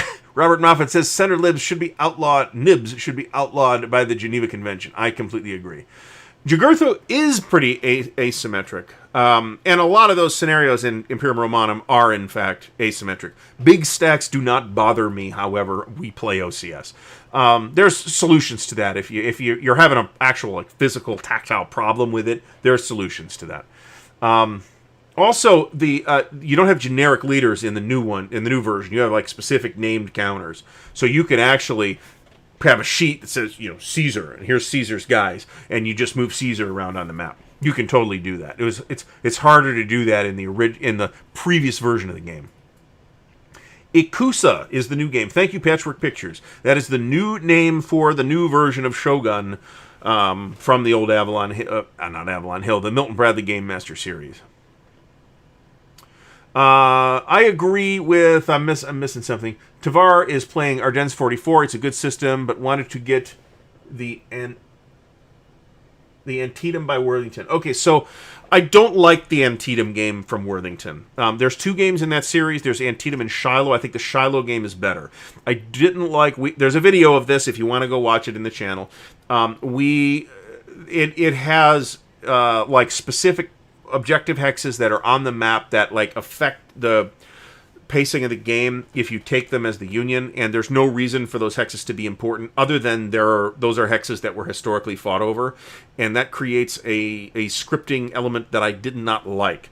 That problem does not exist in the Shiloh game, though, and the system itself is fine. There's nothing wrong with it at all. So of those two games, I recommend the Shiloh game more than the Antietam game. But I also agree that Simonich operational series is generally very strong. I have liked every game in that series I have played. Krusty Captain is now into OCS, CSS, GOS, and GBACW. Those are all good, solid game systems. Ukraine 43 I don't have, so that's the only problem with that. Somebody... the Counterattack Playthrough series has doing some video on Ukraine 43, so check that out if you are interested in that topic. It's a good-looking game, and Dad vs. Son is doing Stalingrad 42, so that's another game in that series. They use a related family of systems. There is a GMT Elysia game. I haven't played it. I have every game in the series except for Line of the North, but... I have not played it. There are people that still like the old Avalon Hill Elysia, I will say that. I'd rather play the GBOH one, but it's different than every other GBOH game, so...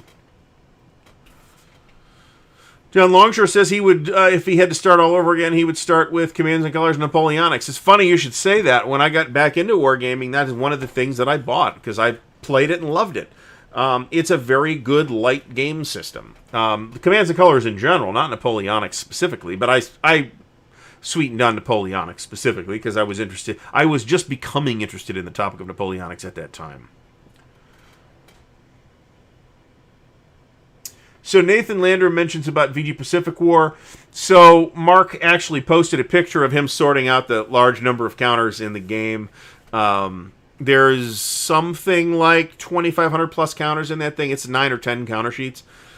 He's having a hell of a time sorting it out. And somebody said, "Oh, that's way too big. I never play that." But you don't necessarily play the whole war out, right? It's an operational game. You're playing scenarios. There is a strategic campaign scenario, but nobody thinks that's where that game is at its strongest, including Mark. I'm super excited about that, by the way.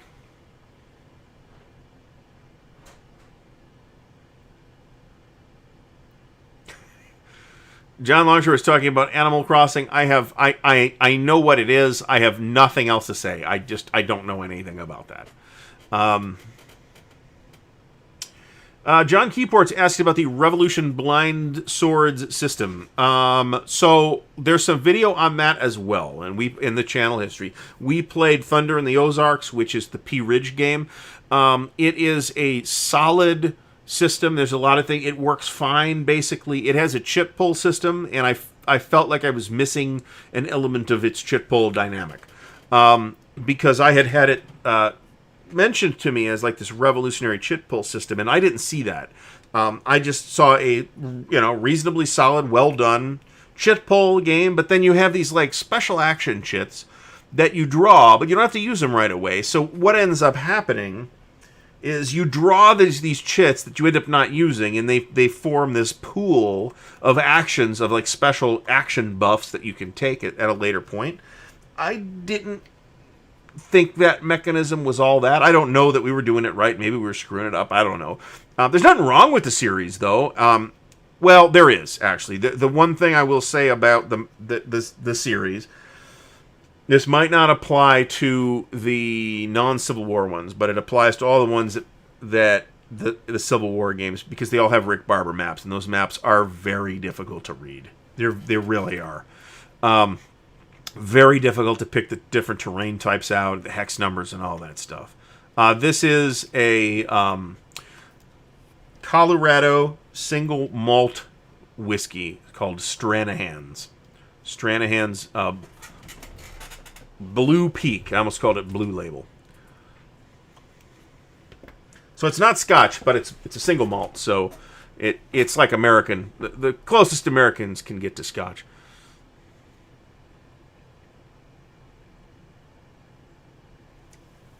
Slow Biscuit, we have talked about that topic, but, as always, the topics here are relatively loose, and we kind of talk our way around it.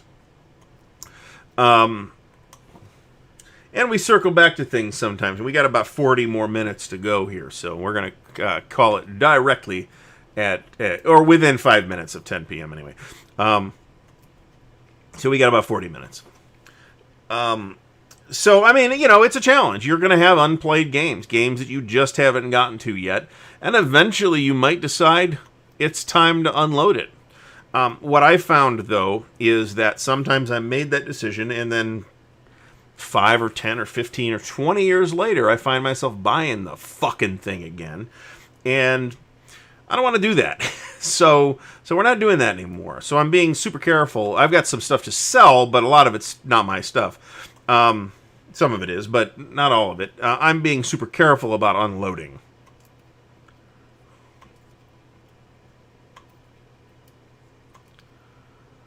Old PC computer game Imperialism. I'm not sure I remember that.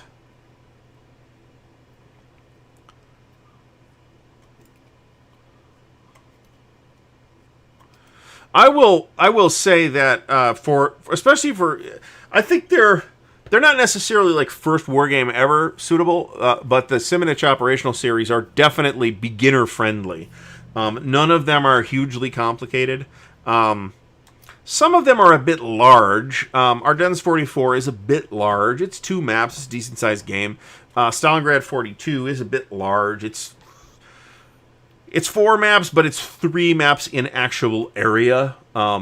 So it's pretty big. But that said, the counter density in that series, just because of the way the mechanics work, is quite a bit lower than you would get out of that same topic in like OCS or something like that. or East Front series.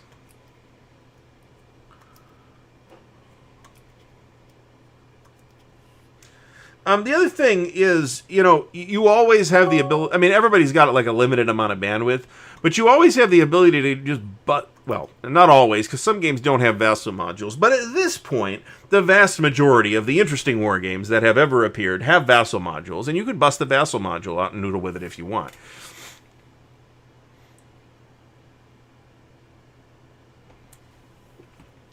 So, and you could probably, if you try hard enough, find an opponent to do it with you on vassal. What I find, though, is that a lot of people's vassal expectation is play by mail, and that's not my preference when it comes to vassal games. I like to actually get people on a call and hobnob with them, as the case may be. And I am probably going to stream it when that occurs. So,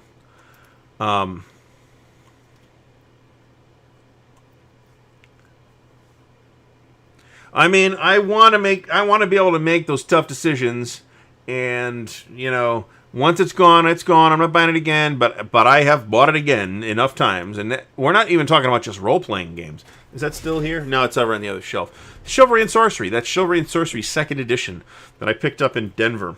I had that before. I sold it. I didn't think, and I'm probably not going to play it, but it's an interesting enough reference piece that I wanted it, and I've grabbed it again when I saw it at a relatively inexpensive price from Black and Red is the name of the store in Denver. Quite a lot of old role-playing stuff. Not a lot of old war games, but not nothing either. I have, it's funny, I mean, I have accounted for my war game collection in my homeowner's insurance policy. So,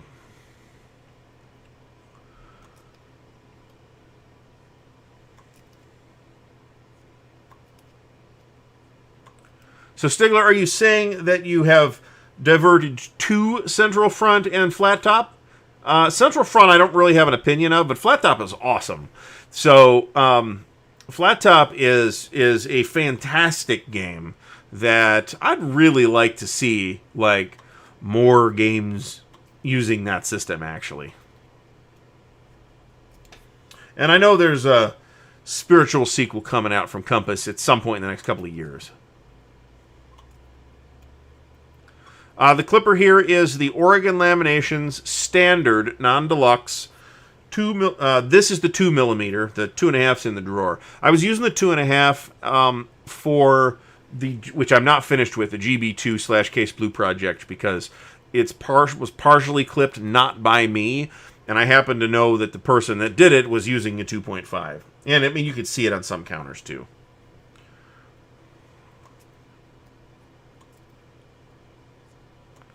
Chivalry and Sorcery is a really interesting game in a lot of ways. I've got 3 different editions of it at this point. I've actually owned all the editions at various times. The 3rd edition is not really worthwhile, I think, because for presentational issues. The 4th edition I have, which is basically the 3rd edition with cleaned up presentation. And the 5th edition looks pretty nice so far. That's the relatively recent one in a giant hardcover.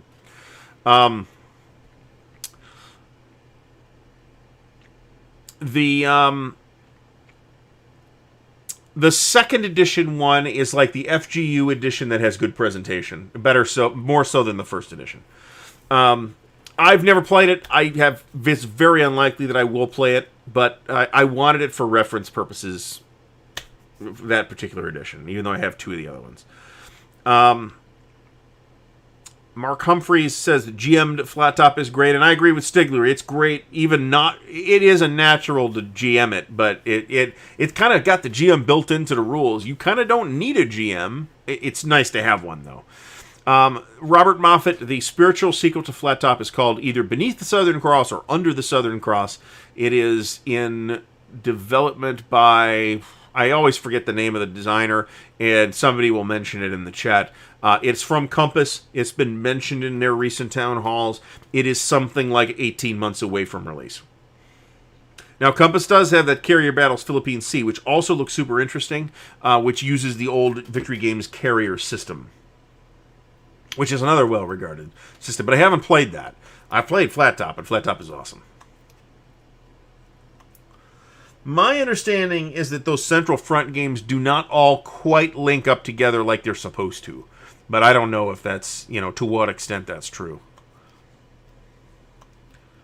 Beneath the Southern Cross, that's the game we're talking about. Flat Top, and we're serious about the steroids too. It's really, really heavy looking.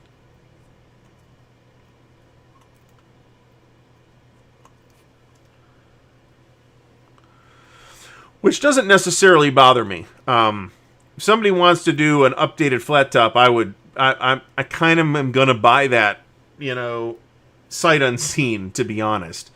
Even if it's got tons of problems, and I have no indication that it does, that's something with that's such a high promise thing that I will absolutely grab it. A new version of Victory Games Pacific War, exactly the same situation.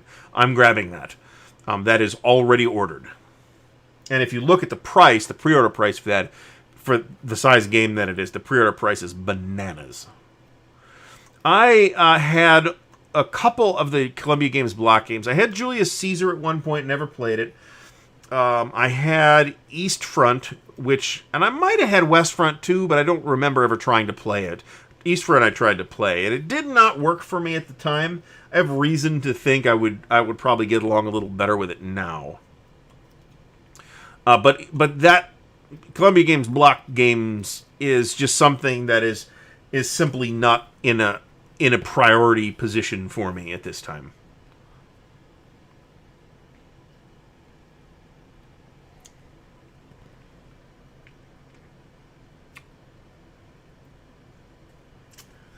Typically, this didn't happen last year for logistical reasons, but typically at Winterfest in Sandusky, Ohio, there's kind of a drop-in, drop-out flat top game every year that is just a GM'd, which is just a hoot. Is it just tons of fun to play. Rocky Mountain Navy, first of all, thanks for stopping by. Does that already have a listing on BGG? Because if so, that's great. Sometimes these things don't show up on BGG until they're released, and other times they show up years in advance.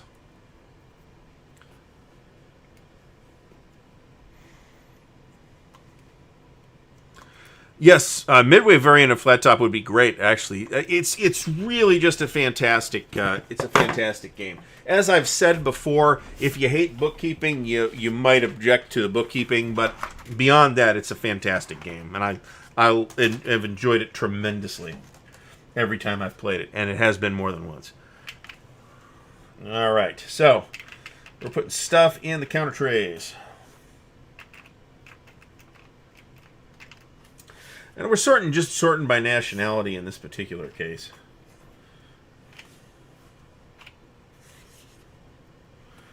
I don't know what this Galahad unit is. Obviously, it's something in the game-specific rules that I'm not appraised of.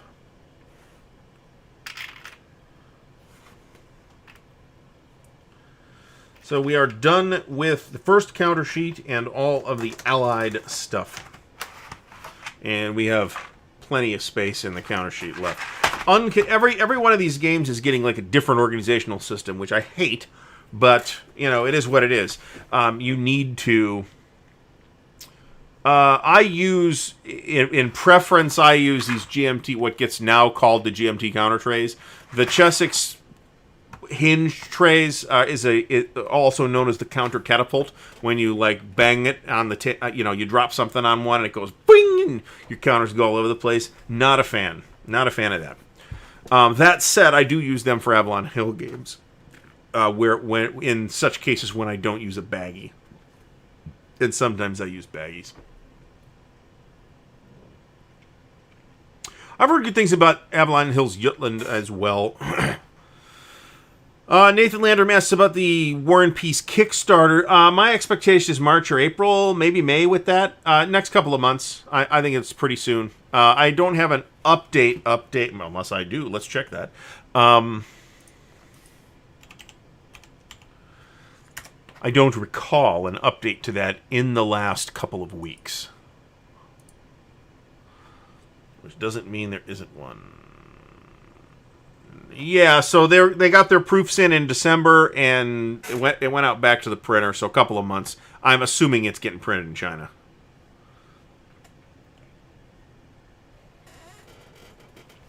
There are a couple of minor differences between, and I can't tell you what they are off the top of my head, between the Avalon Hill version of Flat Top and the Battleline version of Flat Top. There are also some graphics differences, and also the Battleline counters are totally superior.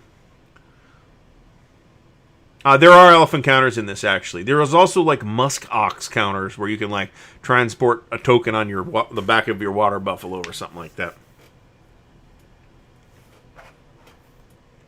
The current manufacturer of those hinged trays, as far as I'm aware, is Chessex.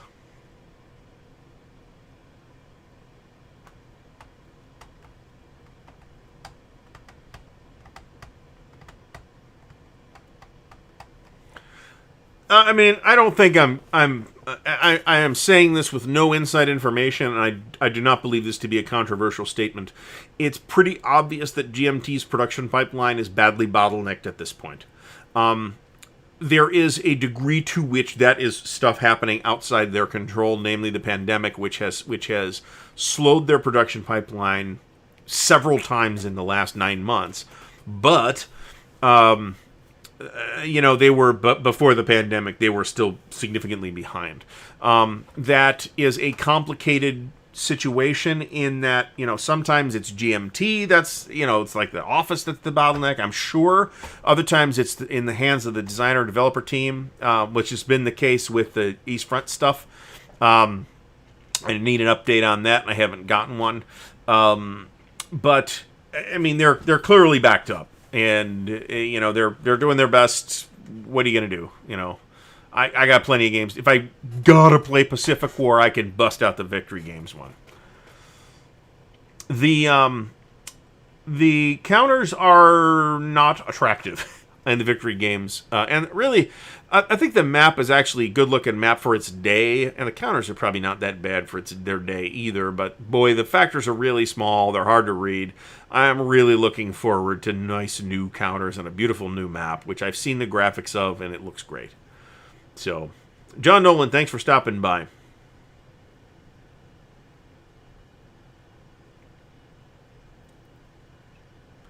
Yeah, it's not just the pandemic. I mean, that's what I'm getting at. But it's not necessarily the front office that's the problem either. It's just what I'm trying to say. In a lot of cases, it's the developer or designer that is the problem. The Battle for Sicily, for example, which made its number and sat on the P500 list for 8 years or whatever it was, and GMT finally said we give up and dropped it. That was not GMT. That was the designer. So, and there's reasons, but that's what it is. GMT's trying to run this thing, trying to look like they have their process under control. Hood Strikes North should be fairly soon. The proofs from Hood Strikes North went back to the print. Have been proofed and went back to the printer. So probably 3 months is the best guess. We should see it in Q2 for Hood Strikes North, and if you're in on that, Stonewall Jackson's Way 2 reprint edition.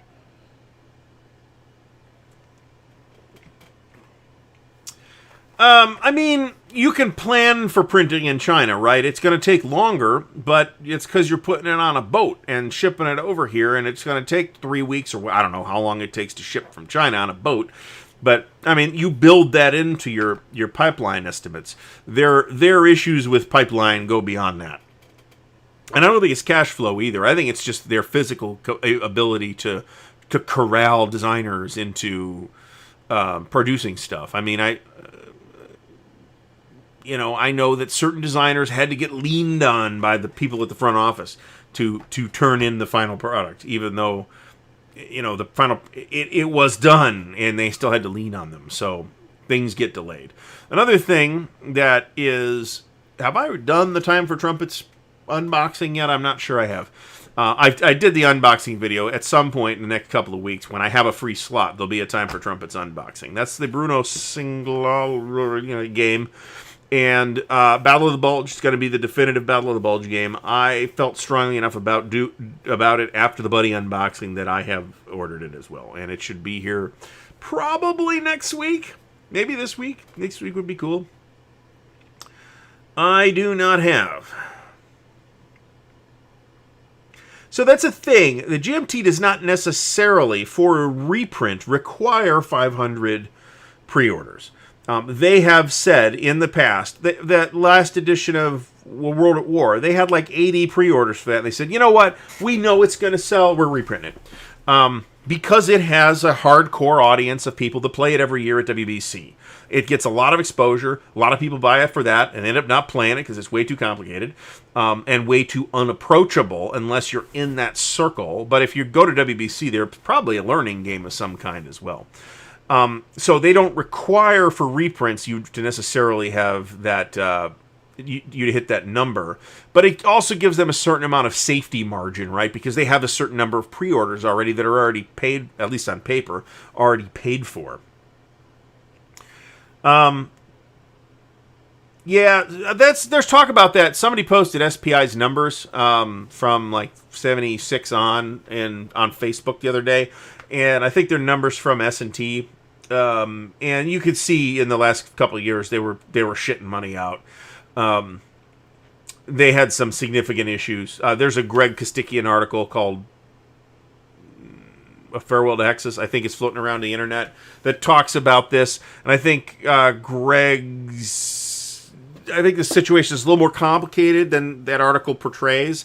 And we know now something that Greg didn't know, and he wrote the article, which is that Wargaming did in fact survive despite the disaster that was the end of SPI. That's a word. Maybe that's a good topic for maybe next week. Is actually the demise of your favorite role playing or wargaming company. This could apply to role playing games as well. These things tend to struggle on. These hobbies tend to survive the demise of the companies, even if it's not obvious.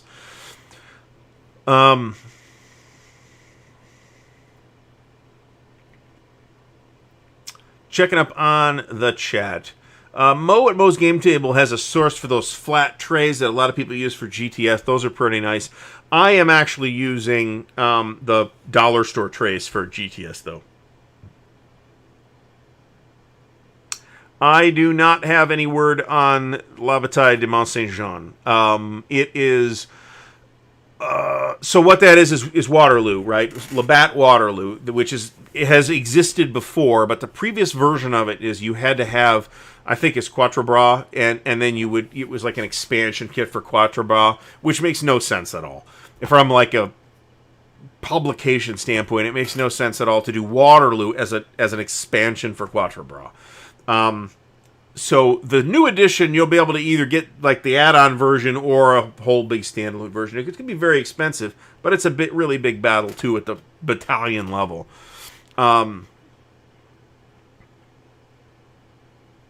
Struggle of Empires. That looks maybe interesting, but I'm leery of games that fall into that particular complexity category. I have not had a great history with them. Well, plus, Craig Forrest mentions that game designers are a lot like authors. Deadlines are a problem. Yes, and in a lot of cases, authors are actually making money at what they're doing. Writers are at least sometimes making money at what they're doing. Virtually nobody that's designing war games cares about the money at all. Maybe they make a few bucks at it. They don't care. I mean, it's chump change. So the financial incentive to hit the deadline is largely absent. And, especially for big games, playtesting is a bitch, right? It's hard to playtest these huge games in many cases. A World War, a World at War can reasonably be described as Third Reich on steroids. Yes, I think that's fair. Not as powerful as steroids as it looks like, maybe, but it's still a really complicated game. So Dollar Store has these counter trays. They're not counter trays. They're usually found in the hardware section, and they're about half the size and just about the thickness of a GMT counter tray. And if you have a game without a lot of counters, it's got like one counter sheet or something like that, they're perfect. I like them for GTS because you can like say, okay, you're playing the 82nd Airborne. Here's the 82nd Airborne tray, and all your 82nd Airborne stuff is in that tray. So I think they really work well for that. It is from Dollar Tree specifically. Every Dollar Tree that I have ever been in, except the one right here, has them, which is irritating. And they are, in fact, $1.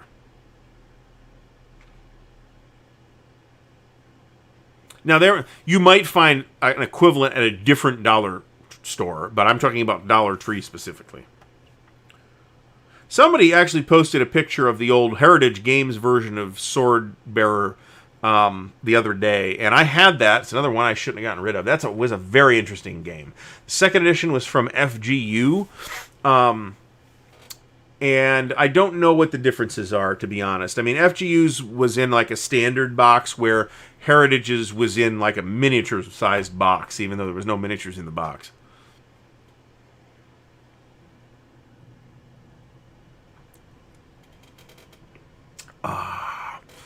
You can find a variety of bowel-crushing foods at Dollar Tree. I can attest to that. So, Stigler mentions that good playtesting is a difficult road. It is exceedingly difficult to corral a good sally of testers and keep them engaged. Yeah, because they're volunteers too, right? Nobody's getting paid for this. Most of the time, you don't even get a free copy of the game at the end of it. And you don't count on that. And you know, as somebody that's done that, I'm fine with that.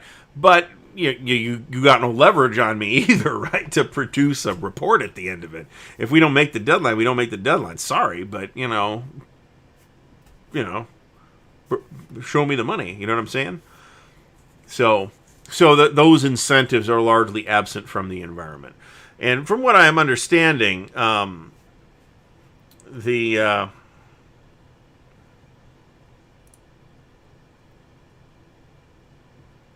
looking at the War and Peace update. Last update was so the DVG counter trays are garbage. The lids, unless they fix this, maybe they did, that'd be great. The lids do not like attach; they just like sit on the top. That's bullshit. They are worthless counter trays. I have owned several. They have gone into the wastebasket. I do not like those counter trays. It's nice that they're deep, but if the lid doesn't stay on, who cares if they're deep? I can just throw all the counters loose in the box myself. I don't need a counter tray to do that.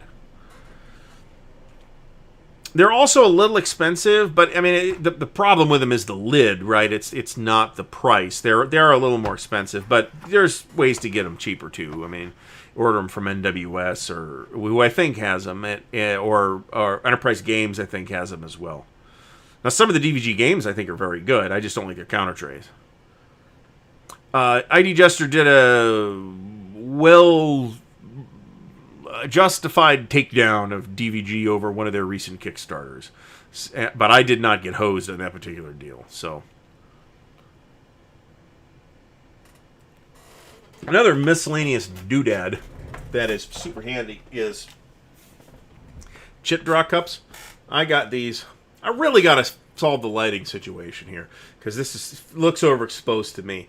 I got these at the dollar store or the Goodwill it wasn't Goodwill, but it was a thrift store for like 50 cents a piece or something like that. I got about 6 of them. That's about how many you need for a game like, say, Enemy Coast Ahead, where you got like a bunch of different chip draw cups, and they're all over the house because I keep putting furniture together and having them using them for the screws and things like that.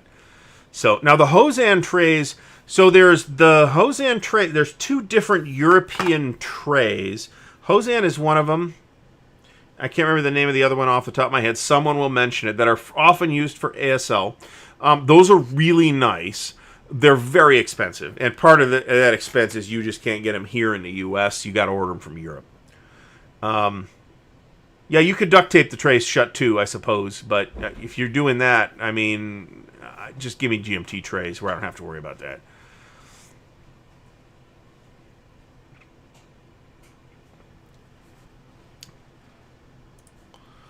The Hosan trays are the cheaper ones, I think.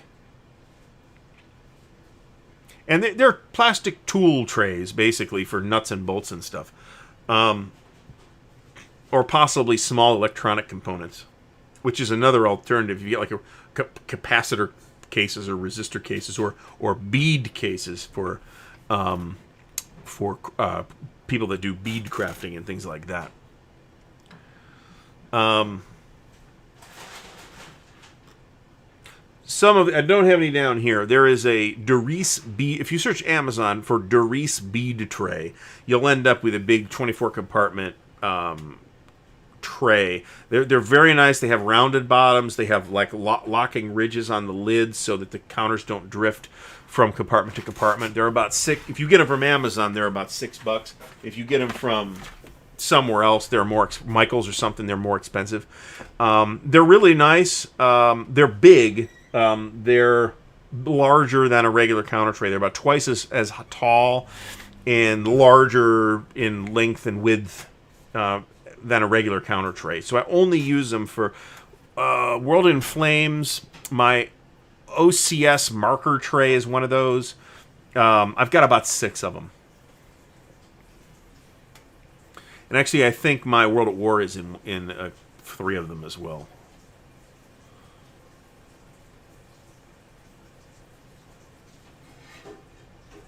John, you might be talking about those trays. That guy's still around, or somebody's making those nowadays. I think I know the trays you're talking about.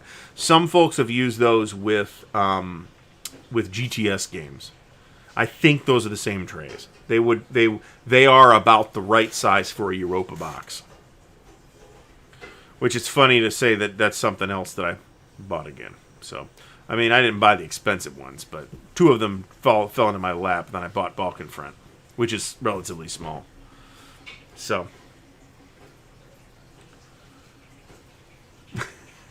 all right, I'm not even running any of that through Google Translate. John, if you keep doing that, we're gonna assign you as the official chat translator,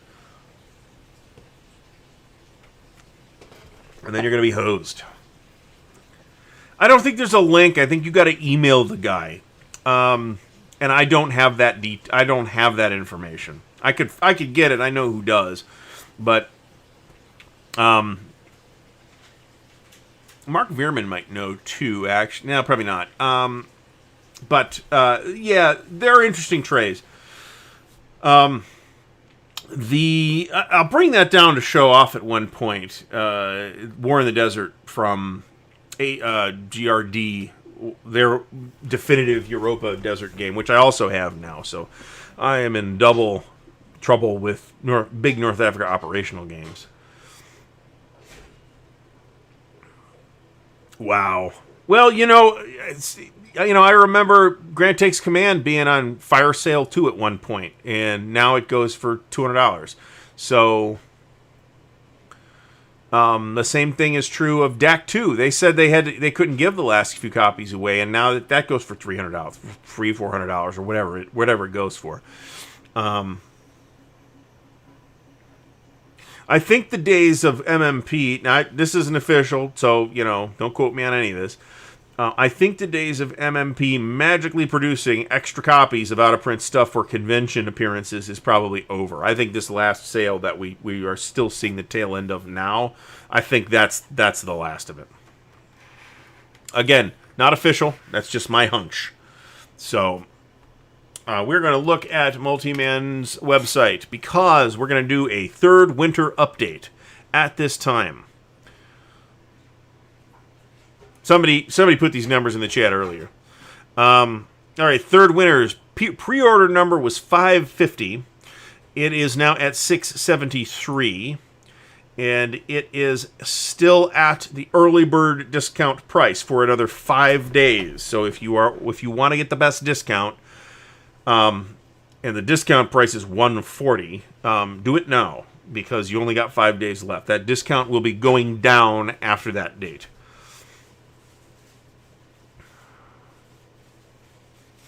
So GRD, that was Winston's group, and they didn't exactly blow the doors off the release schedule, but they did games, they released games, and they released games that people thought were good.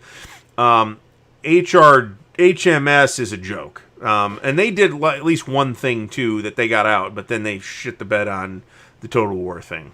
So we're going to get into the noodliness of Europa here now. And I'm just going to check OCS stuff that mysteriously came back into print. So, Baltic Gap and Burma were temporarily available. They are now gone.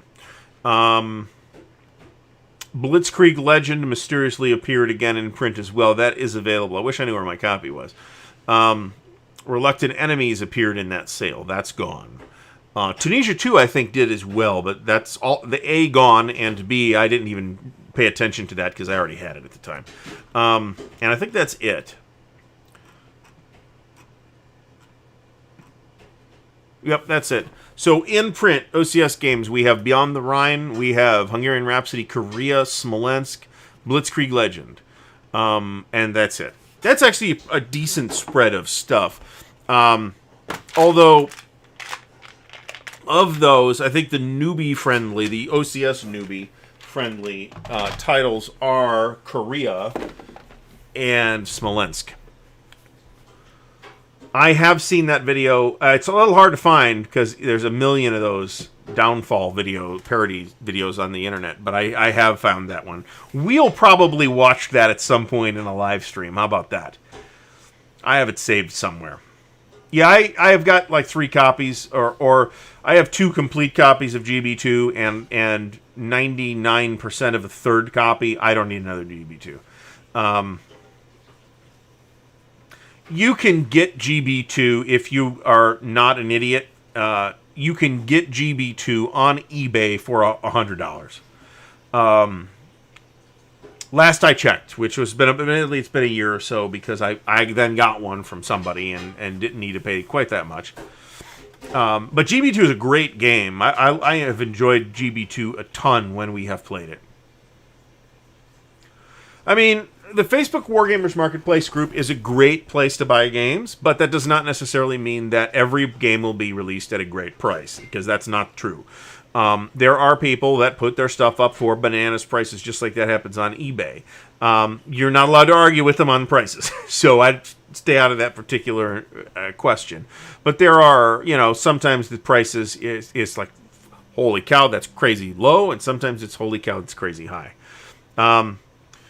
Bisnunya asks, which GC ACW would be a good first entry title? So the logical answer to that question is Hood Strikes North, because it's one map, it's like 2 counter sheets, it's not big, it doesn't have a lot of special rules or any of that, and that's coming soon. The reality of the answer is that any of the GCACW games will do very well. Atlanta Azar is probably not so much because it's like Western theater and it's later.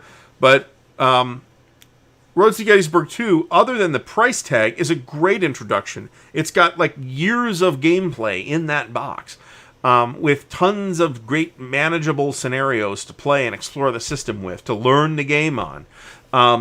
And huge sprawling campaigns if you want to do that. So, more than one. Stonewall Jackson's Way 2 is another one. That's also out of print right now, but it's coming back very soon. It's got the same type of thing. It's not as big as Roads to Gettysburg 2, but it's still got 2 big campaigns in it. First and second Bull Run, and tons of small scenarios to explore and learn the game with. However, So there are 2 modules in Stonewall Jackson's Way 2. There is Stonewall Jackson's Way 2, which is second Bull Run, and All Green Alike, which is first Bull Run, first Manassas. First Manassas is not a good intro game, because it's like the first big campaign of the entire war. It's got a lot of special stuff going on. But second Manassas is fine, so just stick with the Stonewall Jackson's Way 2 stuff if that's what you end up with. I got Stonewall Jackson's. I mean, if you look into the old Avalon Hill stuff, you can get those pretty cheap. You see them for $120, but nobody. I don't know if anybody's buying them at that price. But you can get Stonewall Jackson's Way, the first one, the original Avalon Hill one, which is still gorgeous. Here Come the Rebels or Roads to Gettysburg. You can get all those for $50 or less. The best thing to do, I think, is to get the the current game and get the series rulebook and work with that, because there are some differences. I would recommend the current games over running down the old Avalon Hill stuff. Even though the old Avalon Hill stuff is potentially cheaper, you have to get more boxes to get the same stuff, right? So,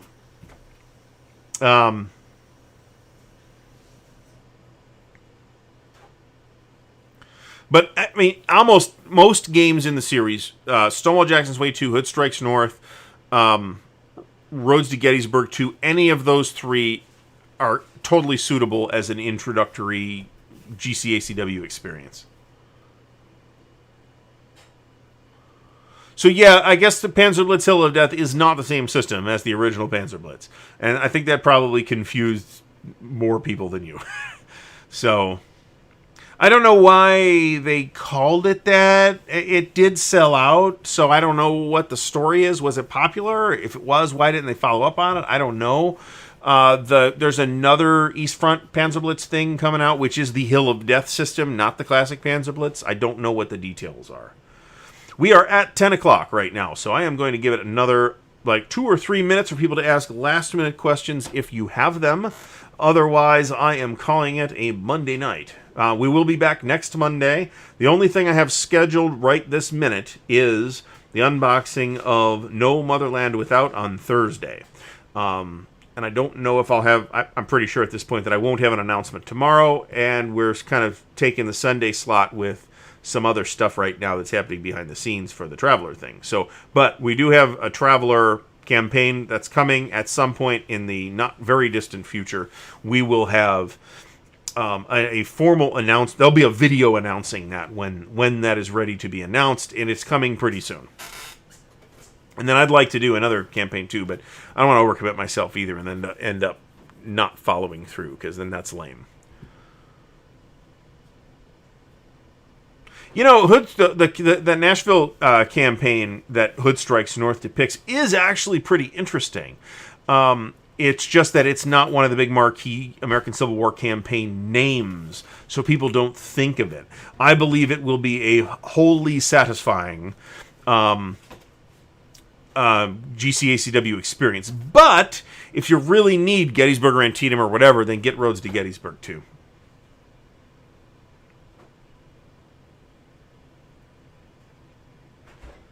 Roads to Gettysburg is obviously Gettysburg, and Here Come the Rebels is Antietam, both of the new versions of which are in the Roads to Gettysburg 2 box. The other one that you would get in that box is Rebels in the White House, which is Jubal Early's 1864 raid on Washington with Fort Stevens and Monocacy and all that stuff. So that's worth your time too, in my opinion, but also not the starter module in that box. All right, I would like to thank everybody for stopping by. We topped out tonight at 71 people. Holy cow, I didn't spot it when it happened. These numbers fluctuate. I don't really see the number till the very end. So that's a great turnout. I really like to thank everybody for stopping by. We will have another appealing topic and cool game to clip and cool thing to drink next Monday at 8 p.m. Eastern. Until then, stay tuned to the channel. Don't forget to subscribe and all that stuff. Also, click the little bell icon to get notified, because then you get like a thing when I schedule a stream, which is a thing that's happening now. So you should totally do that. So thanks again, everybody, for tuning in, and I will see you all next week. This video will be back up after the fact, say tomorrow sometime, for later perusal. Everybody have a great night.